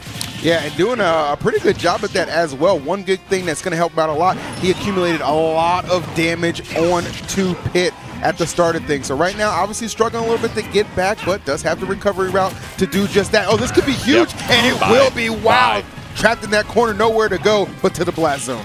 And you're seeing so many times some risky propositions on the ledge here, Charles, by Sawstep, when you know that Major, if they make the read, it's not going to take much to send you into the blast zone. And so far, Major's been able to take advantage of the over-aggressiveness from Sawstep. Oh my goodness, and there goes Major trying to take the stock at 20%, but you know what? That happens again and all the time, so sometimes you got to return the favor. So we saw Major trying to go off stage and stunt. Instead, takes the KO, and that's going to be the first stock for Major, but 47% on Sawstep. You get the sense that Major just needs to be able to get Sawstep off this stage a little bit. Excellent hit right there. Excellent out of shield option as well, too, here, EE, for Sawstep. Oh, 100%. Yeah, these options right now from Sawstep are coming out, but not making the biggest of impact. Meanwhile, the Nair right on the left side, almost going to be enough to KO. Maybe a little bit of rinse and repeat here from Major. No, he's going to mix it up a little bit. The tilt action coming through all kinds of ways. You don't see Ganon oftentimes, Jordan, be able to oppress somebody on the ledge, but somehow Major's making it work. Major just looking for one more hit dash attack. Still not enough to do it as Sawstep staying alive at 159, Major at 60. Major trying to avoid a combo coming here from Sawstep. Sawstep able to pursue a little bit more. And then the back here coming out, and now Sawstep has got Major exactly where they want him here, Charles. Yeah, got a decent amount of damage, has the rage, but the dash attack coming out from Major. Going to be strong and active coming out here from Ganondorf. Oh, there's the neutral, trying to get into the flame choke, trying to really get this reset and even more damage. Dash attack into the neutral area here. And oh my goodness, Major, you're on a slow character, but you are moving quite quick here. Going for this edge guard, perhaps? No. Major trying to advance to losers finals with Ganondorf. Trying to get back on the stage first of all. We've seen a flurry of dash attacks coming out. Major avoids it. Oh, no, footstool. Trying to switch, gets back onto the stage. Oh, the grab, it finishes up with the up smash. And how about Major? The aggressiveness and the reads. An unbelievable display of skill with Ganondorf EE. There is like, oh my goodness, bro. Like that whole match was a clip. Like there were so many clippable moments that you could just add to your highlight resume, repertoire, whatever, because that was a clinical execution for how to pilot Ganondorf at a high level. A good effort from Sawstep, no doubt about it, but when you step up against Ganon, you got to bring it big time, and it wasn't big enough to handle Ganon. So thank you, Sawstep, for your participation, but now we've got Major and Ganon going into losers finals as we take a look at the bracket at this moment, and now that's going to put Major up against Mark SD King, a rematch of our winner's semi, which was a very close 2-1 Mark SD King match victory. And this time around, what do you think is the strategy here for Major, Charles? Because you know Mark SD King with that Rob has all sorts of tools to make it a zoning game, to create some space. How do you try to fight through that? I think the main thing for Major is really tracking the Nair usage and the back air usage. These are going to be moves that Rob is going to have access to that have a lot of range and a lot of activity, right? Two things that Ganon's not going to really want to deal with, being as slow and cumbersome and trying to air with the neutral air. I mean, Ganon's got a bit of range, but usually most of these fighters in Super Smash Bros. Ultimate are going to outrange Ganondorf, right? So it's really big, and especially the new parry mechanic in Super Smash Bros. Ultimate is going to be a big deal here for Major. Maybe you can get some parries, and that's the great thing about a lot of these active hitboxes. The window to get the parry is going to be much larger. Yeah. So let's go ahead. Shout out to the DJ stage music from Street Fighter. Yes, sir. Yes, sir. All right. So here we go. Major trying to put a little bit of pressure on Mark SD King. Instead, here comes just a flurry of jabs. And Mark SD King has so many, as we said before, tools at their disposal with just different angles that they can hit you with. That's going to make things very difficult for Ganon, EE. Absolutely. But the good thing that's going here for Major is understanding, okay, well, I've already done this matchup before. It did go game 3, so I know I'm capable of certainly getting a game. I just have to be able to seal the deal and close it out. But right now, I am seeing Mark. He is playing like a man possessed right now. So much control. Again, it tends to be a bit of a trend in this tournament. That left side being put on lockdown, and that first stock going to be KO'd courtesy of the back air from Rob. Yeah, Charles, so much aggressiveness with that gyromite right now. Yeah, and that was a really good counterplay coming out from Mark SD. Mark SD actually lost the stock, and that was what I had on the telestrator there. So perfect counterplay, just going for the jump back air to counter that, but unfortunate directional air dodge. Major thought going to make it back to the ledge, but barely just missing. Now it's 3 stocks to 1, only 15% on this robot. Combo food at the moment as Mark SD King is eating. Major, see just the up smash to try and punish the landing. Mark SD King knows wiser than that. Charged Robo Beam into the gyro, tried to follow it up.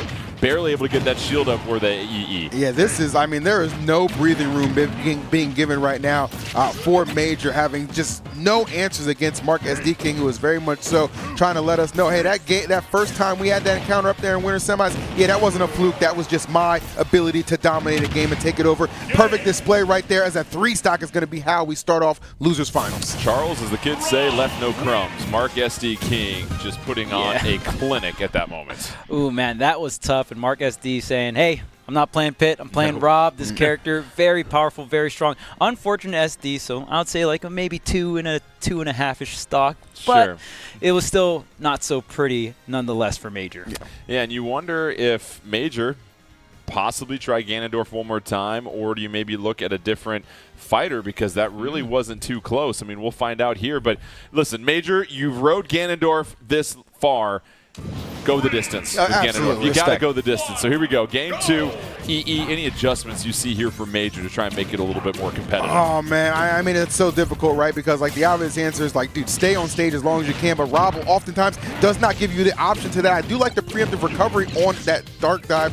That's going to help out a little bit. But look at this. I mean, the utilization of all the tools in the kit right now for Mark SD King are what makes it so difficult for Ganon. So I'm going to say it's going to be a combination of solid reads and just like hoping that your opponent makes a few more mistakes on the edge guarding to just give some second chance opportunities. Finally, Major was momentarily, Charles, able to get back on stage. Gets back to the middle after what feels like nearly 30 seconds, and you got to watch out for that up smash. Now all of a sudden, Major stabilized things a little bit more. Yeah, one sequence already 84%, was able to get the down air after the flame choke and the up smash on the normal getup. And my goodness, Major has just impeccable timing on these up smashes. It's crazy. Takes the first stock from Mark SD King and is showing no signs of slowing down as Mark SD King has to fight back into this one now, and now we're seeing EE a little bit more of an aggressive approach here from Major. Yeah, and it's panning out for him thus far. Okay, obviously. I mean, sometimes there's nothing you can do about a situation that you're in, so I would not even think twice about that. It doesn't look like that is the case. Nice nair coming immediately off of the Angel platform, and here's the big-time setup, and the big dash attack eats that stock up, and Major with a major lead right now in Game 2. Excellent read to take the second stock, and now Major has a huge advantage to try and force a Game 3 in Losers Finals. Rob, a couple of jabs, again, out of shield option, perfectly read by Major. Major this time around here, Charles, I think the difference is not going to give Mark SD King any time or space to operate. And I love the answer to Nair as well. Instead of going for things like parry, Major just whiff punishing with the flame choke, the side B, and especially if you're able to get the read afterwards, you get so much reward. Oh my goodness, get out of the way! Get out of the way! Buckle up, baby! Sent to another planet as Major takes Game 2, and all of a sudden, this got very, very interesting. Well, you know what happened? He did not get bullied off the stage. He kept the aggression on, and he held that up smash until Kingdom Come, okay? I mean, and charged up that Warlock punch, boom, sent him to Timbuktu, and sent us to game number 3. Oh, what a show. What a show. We need more Ganondorf in this world. Game 3 here between Mark SD King and Major. Okay, we saw the adjustment here, Charles. Be aggressive, continue to put your foot on the pedal, and here we go. Game 3, winner goes to Grand Finals. Will Ganondorf punch his way there, or will Mark SD King find a way to reprogram himself and figure out the solution to this otherworldly Ganon? Oh man, and that up smash scenario is just so funny because it's like a game of chicken, right? You don't want to get out of the way because if Ganon releases it early and you jump, it'll catch your jump. Yep. So there's a lot of reasons why Mark SD stayed in shield there, and Major just utilizing the fear factor of Ganondorf. So we'll see if Major can close it out with the fear factor here in Game 3, Jordan. And Major chasing down some of these landings here for Mark SD King, and doing a better job of avoiding the gyros, eats the robo beam, trying to throw the gyro right back at Mark SD King, still hanging on to it. Mark SD King rotates out of there, and now Major offstage nearly avoids the down air though. EE. Yeah, got to be real careful. Understand, a lot of times Ganondorf will elect to kind of come up and almost try to ride the stage, but Rob, of course, with that spike can definitely, use those burners and catch you lacking a little bit. That is something, of course, Major going to have to be very aware of as he is trying his best to avoid any of these follow-ups. Mark SD King looking for them, but none of the options being presented at the moment. And this is a very scary Ganon at 138. That's a lot of rage to deal with. Yeah, dash attack will create a little bit more breathing room, and now in the middle of the stage, you figure, what's the next move here, Charles? It seems like Major does a better job of getting Mark SD King off to the ledge. Ooh, and there's the flame stroke. It's going to be hard, yeah. Ooh, but the forward air is enough, and Major takes the first stock, and Mark SD King is utilizing a lot less nair because doesn't want to get whiff punished by the flame stroke. Punch play a more horizontal gameplay, but Major doing a great job of adapting to it. And right now, a little back and forth, not many punches being thrown at the moment, but gyro right back into the face of Mark SD King. Out of shield option coming out. Major having to eat that aerial. Major now just fighting to get back onto the stage. And how about the patience, EE, of avoiding that down air in back-to-back situations, but now has to take the stock. There's a bit of psychology that goes on with this too, man, because you understand, like, there's they're part of, like, I just don't want to lose the Ganon, like, at this level, as well as the fact of, like, man, I beat him earlier. Like, I should not have this much of a problem, but I'll tell you what, there's something to be said about getting your get back and being able to get a run back, and Major definitely making the most of that gyro in hand. Maybe can use that to alleviate some pressure on the recovery. Flame choke, nobody home. That's going to be the great opening for Mark SD King, and just a lot of pressure coming from both sides, but I love the grit and grime between these two. Just an absolute scrap fest, Jordan. The Ganon arc of this tournament continues to excite and thrill, and now both fighters second stock, nearly the same percentage. Who is going to be the one that can get that final hit here to try to get a little bit of an advantage? Winner moves on to grand finals. Up smash, not enough. The landing, though, how about Mark SD King able to get back down to earth and apply some pressure, Charles? Yeah, I mean, you need to get down back to earth and apply that pressure, like you said, Jordan, and then get these off-stage recoveries coming out from Major. How many times did we see in the first set Mark SD King was able to get the edge guards? That's such a big deal, but Major is able to get back to the ledge, back on stage every single time and make these stocks last. 143%. The last stock was 170. The number just keeps going up and up, Jordan. Spot dodge to avoid the robo beam. Has a chance to punish. Still not enough. Mark SD King sitting at 116. Oh, but there's another one. Major, though. Now, EE, you figure you've got to get some sort of damage here. You're sitting at 158, but Mark SD King wants to close the second stock as quick as possible. Oh, 100%. And he's going to do his best to maybe get a grab here. Even a back air would suffice, but at the same time, you don't want to leave any options available and none to be found there on that recovery route. Great utilization of the dare, and we got ourselves a flat stock situation in a loser's finals that has been as compelling as anything I've seen. Ganondorf trying to hang in there with Major. Mark SD King just trying to use all of those tools that Rob has to create a little bit of space, but so far, Charles Major reading it. Oh, the down smash isn't enough! Yes! Major makes his way to grand finals. They're losing their minds at Gerudo Valley right now. Oh my goodness! Dude, and what was that based off? That was based off, okay, I understand the position I'm in. Oh, okay, I have several tools, especially that flame choke that he relied on so much to be a great command grab option, and then the down smash, up smash, any kind of smash, it just worked out for Major. Gets his get back from winners, semis, and gets a trip to grand finals as well. Insane. What was that, 65% for Rob, it felt like? Yes. It was nothing. It was still yellow. It was still yellow. You're not supposed to be able to do that, but unbelievable. Let's go ahead and check out the bracket as we make our way to grand finals. And now it's Era versus Major. First matchup between these two in the Northwest. The winner will get an opportunity to be invited to the Super Smash Bros. Ultimate Championship 2024 tournament. A lot on the line here, and this is going to be thrilling because now you got Steve. Yeah. Top of the tier list, whoever you talk to. Then you've got Ganondorf, who I figure after this performance alone, Charles, might move up to D-. I don't know. D-. Give my boy solid something. C? Give him something. But what do you see in this matchup? I mean, obviously, this is very interesting. We don't see this one too often. Yeah, and Major is not done climbing the tier list mountain. Apparently. He's getting to the peak. Got over Rob, and now you got to fight up against Steve. And we talked about it. Some of these characters that even have the range, even have the mobility, can struggle versus a character like Steve because of the blocks. Well, Ganon doesn't have that much mobility. And the range, you know, on some of the slower attacks, Ganon is going to have the range. He brings out the sword for those smash attacks, right? But when is Ganon really going to find the opportunity to do something like that and not get punished is the big question here. So what does Major have to do? Well, I think this is the same thing as last match. You're going to have to get in, get your hands dirty, and get some reads. And this will be fascinating because you get the sense here, EE, you just have to apply pressure the entire time. You can't give Era any moment to build those walls, and so far Era just in full control. Yeah, I mean, Ganon doesn't have the luxury of like having a projectile or really having any tools that's going to allow you to keep a safe distance while you're able to apply some pressure. So he's going to have to be the whole time just up close and personal and getting into a little bit of a scrap fest. And that, although it'll benefit Ganon in the fact that of course he has just those big hard hits, it's still Steve, man. He's just the toolkit is seemingly endless with this character, and Era's got to know. But maybe you can utilize Era being potentially a little bit overconfident to at least steal a game number one. You never know.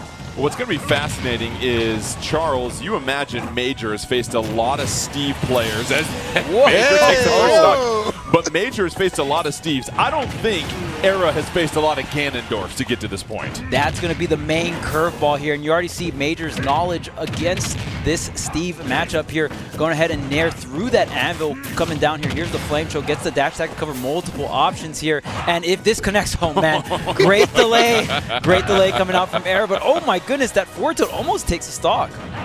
So now 3-2 stock advantage for Major has racked up 109 on the second stock. Is that going to be enough to eject Major off the stage? That anvil, no, but gives Major new life by sending him upwards, EE. Yeah, this is fantastic. I mean, two stocks for Major. This is kind of what I wanted to see. I'm like, you have to make it a scrap fest. You have to be up close and personal. He has checked every single one of those boxes and deleting a couple of his own on that recovery as well. Still keeping 3 stocks intact. Era, maybe welcome him to the Ganondorf era because it is a one-sided battle right now.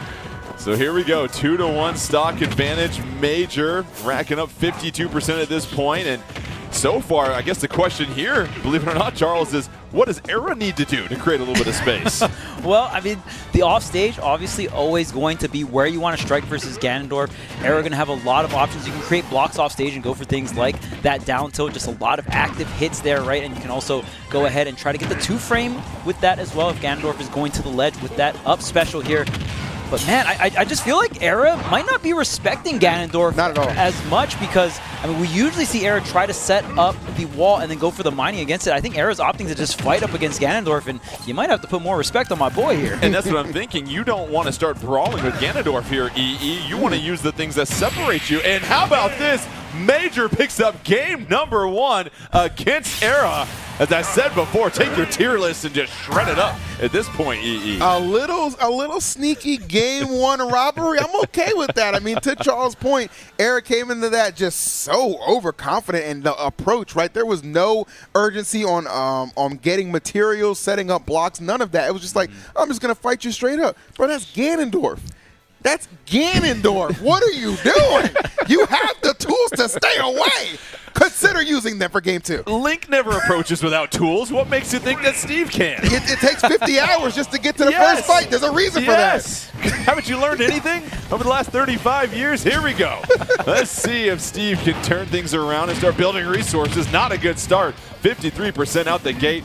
Major already flexing some muscle, trying to reset the bracket, EE. You know, what would it say, Jordan? We've had the pleasure of doing a lot of these regions between last week and this week. Perhaps the first reset we see is courtesy of a Ganondorf player making the run of a lifetime in losers? This is nuts. I love it. I love it. But don't count out Era yet. Nice little response to rack up 67, and those up airs really starting to juggle the big, large Ganondorf target here, Charles. Yeah, finally getting a good amount of damage, just setting up the TNT here, going right into the up smash, and you see that Era just setting up a lot of different traps and really restricting Major's options here. Ooh, okay, the back air off, the bounce, the terrain, and just like that, you got to avoid the minecart, but then the pickaxe is there waiting for you. Very unfortunate, EE, that Wizard's Foot ricocheted Major off that block and just set him up for Era to close things out, but Major quickly picks up another stock, and now we're at 2-2 each. Yeah, you talk about setups, man. That flame choke has been the go-to for much of this tournament run from Major. Continues to be one of the go-to tools, as it should be. Trying to shred through the blocks right there, continue a lot of this pressure string, and you can tell Era making more of a conscious effort to try and put a little more distance between them, and I love that dark dive. We're coming right back to the stage.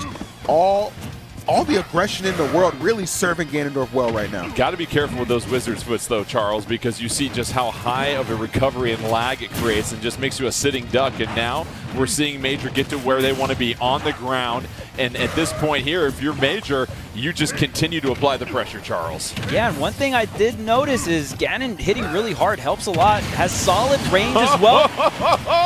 Here we go. 2-1 Major trying to reset the bracket. Needs to pick up one more game. At this point, we'll see if Era can switch things up. Era is yet to really deploy a lot of those blocks as a wall, though, EE. Yeah, I mean, it's almost like, I don't know if it's a bit of a stubbornness, because at one point I thought we were starting to see that kind of like traditional Steve play, but yet again, just right back in the fray. Not respecting these options from Ganondorf. Bye-bye.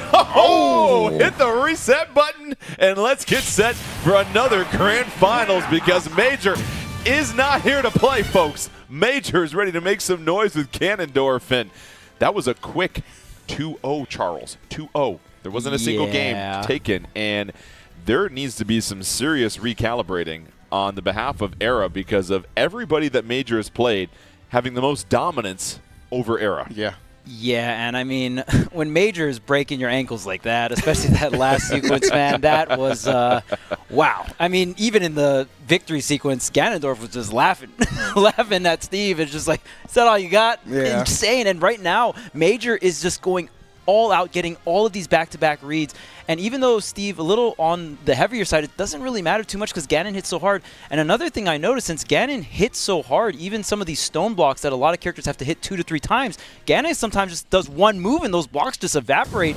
So this matchup might be a little bit more difficult than we think on surface level at the very least. The big thing that has to change up is this Ganondorf has to get edgeguard to win off stage. Like, this has to turn into a stock. And that's the issue. You wonder if the fact that Era's probably very unfamiliar with how to exactly ledge trap and edge guard what you're going to see here from this Ganondorf is leading to what we're seeing so far here. I mean, 3 hits and he's at 63. I mean, that tells you all you need to know about the power of this character, doing a phenomenal job. And yeah, really getting a break, you know, to both of you guys' points on the edge guarding, right? Like, that has been one of the things that really limits Ganondorf as being a bit of a threat in a lot of matches. When you have somebody like Era who's not properly delivering those edge guards, it's almost a free pass back to the stage, and we continually see that be the difference in a big-time fair. Almost slays off that first stock, but Era narrowly going to survive. But I like the position Major continues to find himself in. There's that wall, finally buys a little bit of time. And here's an interesting wrinkle. You saw double sets of walls there, Charles, just to prevent, because as you pointed out, Major just cuts through them like a hot knife through butter and takes the first stock. Yeah, forward air and down tilt, MVPs for taking out this block here into the forward air, but it's not going to get the spike here. Directional air dodge, another chance for Major. Going to go ahead, but the great block placement. Finally, we're seeing Era adjust and adapt on these off-stage interactions. And that's what you're thinking here, EE. That looks so simple. How come you can't rinse and repeat that every time you send Ganondorf off the stage? We'll see if Era finally had something click. Yep. But so far, flings Ganondorf off the stage. Ganondorf able to recover. Ooh. And Era now starting to slow down, or the puzzle pieces starting to fit together. We'll see, but the up smash going to apply a lot of pressure, EE. Yeah, maybe starting to come together a little bit. Not too little or too late for sure, but I did notice some adaptation finally around like the flame choke that we're seeing Major go for a lot, as well as, you know, to the point of getting that, maybe have a little bit of sense of how to edge guard a little bit more thoroughly and reliably, which would be a tremendous help to this Steve. I can't believe I have to say that for Steve versus Ganondorf, but that is the situation we find us in. Major is just that gifted, but Era starting to piece it together and figure things out. And how about Major navigating all that traffic to get back on the ledge, only to be sent off again. And here comes that block. Goes through it, though, and then all of a sudden, Era takes the second stock. Era trying to pick off the first game against Major. Major needs to get a quick KO here, though, Charles. Okay, the down tilt not going to connect, but makes it back, and it's just barely enough against Era. My goodness, this is still even here, but I will say I think Era's adapting a lot faster. Even on stage 2, we're seeing a lot more just up tilts getting thrown out, stray forward airs and back airs to beat out some of these flame choke approaches, right? And now you see the anvil come down, and all of a sudden, Era, I think here, EE is starting to figure things out and use a lot more tools and throw a couple of more wrenches into the gear system here for Major. Yeah, I would almost say reluctantly has realized, all right, I need to respect Gannon a little bit more, even at some degree. But, even with that realization, that doesn't take away from the offense that Major continues to apply. Like, we're on our final stocks and flirting with triple digits right now is Era, and you best believe Major knows that he has put the fear throughout Era the entirety of this set. No reason to think it's not going to be the same situation. Oh my goodness, during this final stop. Here it is. Arrow sitting at 112. Major just trying to get back on the stage. How about the read?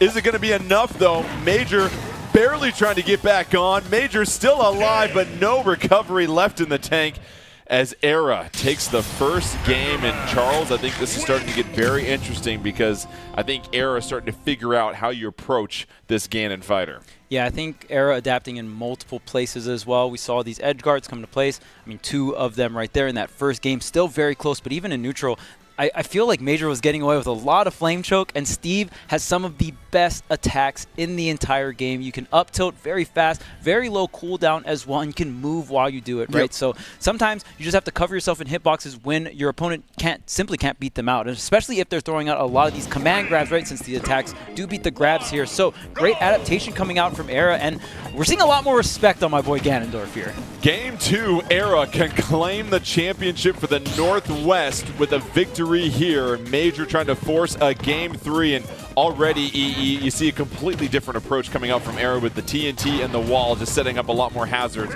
for Major to navigate. Yeah, Era 100% realized, okay, you know what? Do I really want to risk going down to the wire in a game number 3? No. Let me try and put this away in 2-0 fashion. That may be my best bet. But, even if you realize that, that doesn't necessarily mean that Major is going to give you the option about it. You see all this pressure he's already accumulated, but to Era's credit, striking back in a major way, no pun intended, to get things even with this percentage. See the TNT coming out. That's going to lock off part of the stage here. He's already racked up 130 against Major. Here comes the minecart. That's going to take the first stock, Charles. Yeah, now Major still holding forward, holding that W key as far as possible, and now Era taking these little faint step backs and getting huge punishes, especially that minecart, catching that dash attack here. So Major might have to slow down the pace here and kind of adjust to what Era has already adjusted to him and from that first set, right? Yeah, you get the sense that all of a sudden Major's being a little too aggressive and not looking for those openings and make those reads and those mistakes that Era might make, and it's Era that's making Major pay. Nice. I love that block placement right there. Okay, that was like the pretty much get out of jail free card for that follow-up from Major, and still even that Nair middle of the stage not going to be enough to KO just yet. 173, that's a pretty dangerous percent for Steve to be at, and finally he's going to drop that stock, but not without putting a clean 82 on this Ganondorf, who's still fighting for survival in this second set of Grand Finals. Yeah, you saw Major connect with the Nair, but then eat the minecart once again, and all of a sudden Era's got Diamond, it appears, so that's going to help them build a little bit more pressure. Nearly a shield break and an opportunity that was missed thanks to the plat. But now Era 2-2. All of a sudden it's getting a little closer here, Charles. Oh, and these flame chokes are coming out. Wrong read on the up smash there. Tries to jump up and over, but the minecart just going to take up all of that airspace there. Now Major is behind here. No rage. Dash attack going to rack up a good amount of damage. Gets rid of the crafting table here. Trying to find the hit. Gets the Nair 1, but Nair 2 is the one you want. Potential final stock of the tournament. Major at 30%, Era fresh back onto the stage, and now EE, here's an opportunity. Major's got to be very careful, but what we're seeing already, Era's not going to step off the gas. Era's going to be the aggressor here. Yeah, Era really has an opportunity to just kind of take this all the way. We've seen a lot of good utilization of the blocks this time around. The minecarts have been immaculate. All this could very well be leading to a big win for this Steve. It was looking all but certain that the Ganondorf was coming in with all the momentum, but certainly has slowed things down en route to maybe taking this 2-0 on the reset. Don't want to speak too soon, but we're seeing it. Yeah, grab it to the back throw. Still alive at 126 is Major. Era trying to close this out, claim the title for the Northwest. Misses the opportunity. Minecart no good. Here's the grab and another dash attack. Major trying to force a Game 3 here. Back and forth they go. Any hit, is that going to be enough? No. Era avoids it. Era still alive at this point, trying to get back onto the stage. And Charles climbing off the ledge. At any moment, whoever blinks first is probably going to lose this one. Will this do it? Yes!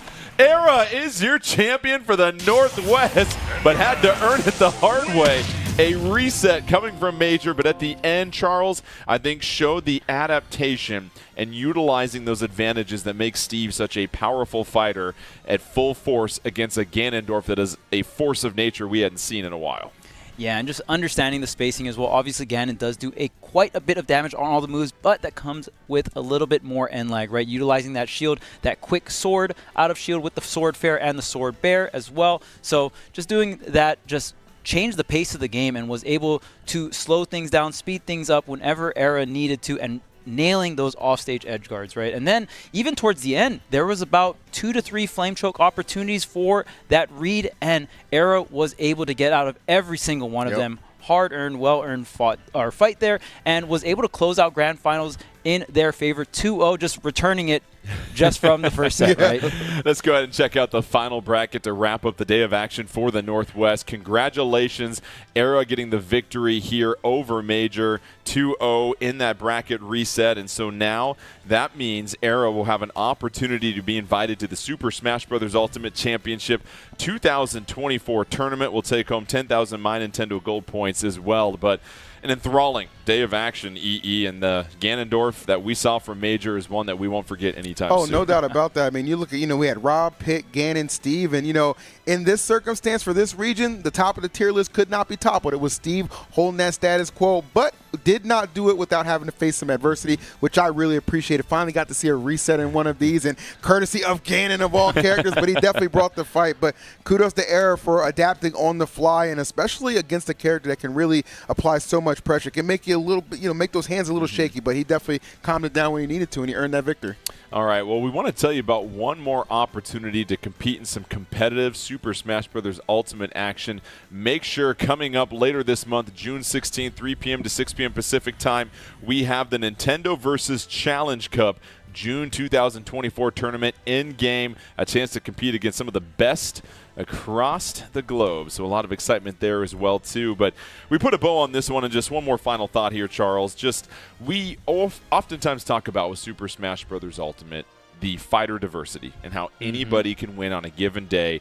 And it goes to show you look at all the tier lists, Steve at the top, Ganondorf at the bottom, but you saw just how competitive that final match was. Oh, yeah, and it's a beautiful thing to watch. Any fighter specialist can really break down all these different matchups and have all the different counterplay, and that's the most exciting thing to watch about Smash Bros. And especially with Super Smash Bros. Ultimate, there's so many other fighters you can pick from, and they all feel fairly powerful as well. Might not be on the top of the tier list, but you can definitely make a lot of these fighters work. So that's my favorite thing to watch about Super Smash Bros. Ultimate, is watching all these fighter specialists really push their characters beyond limits that we thought couldn't be passed.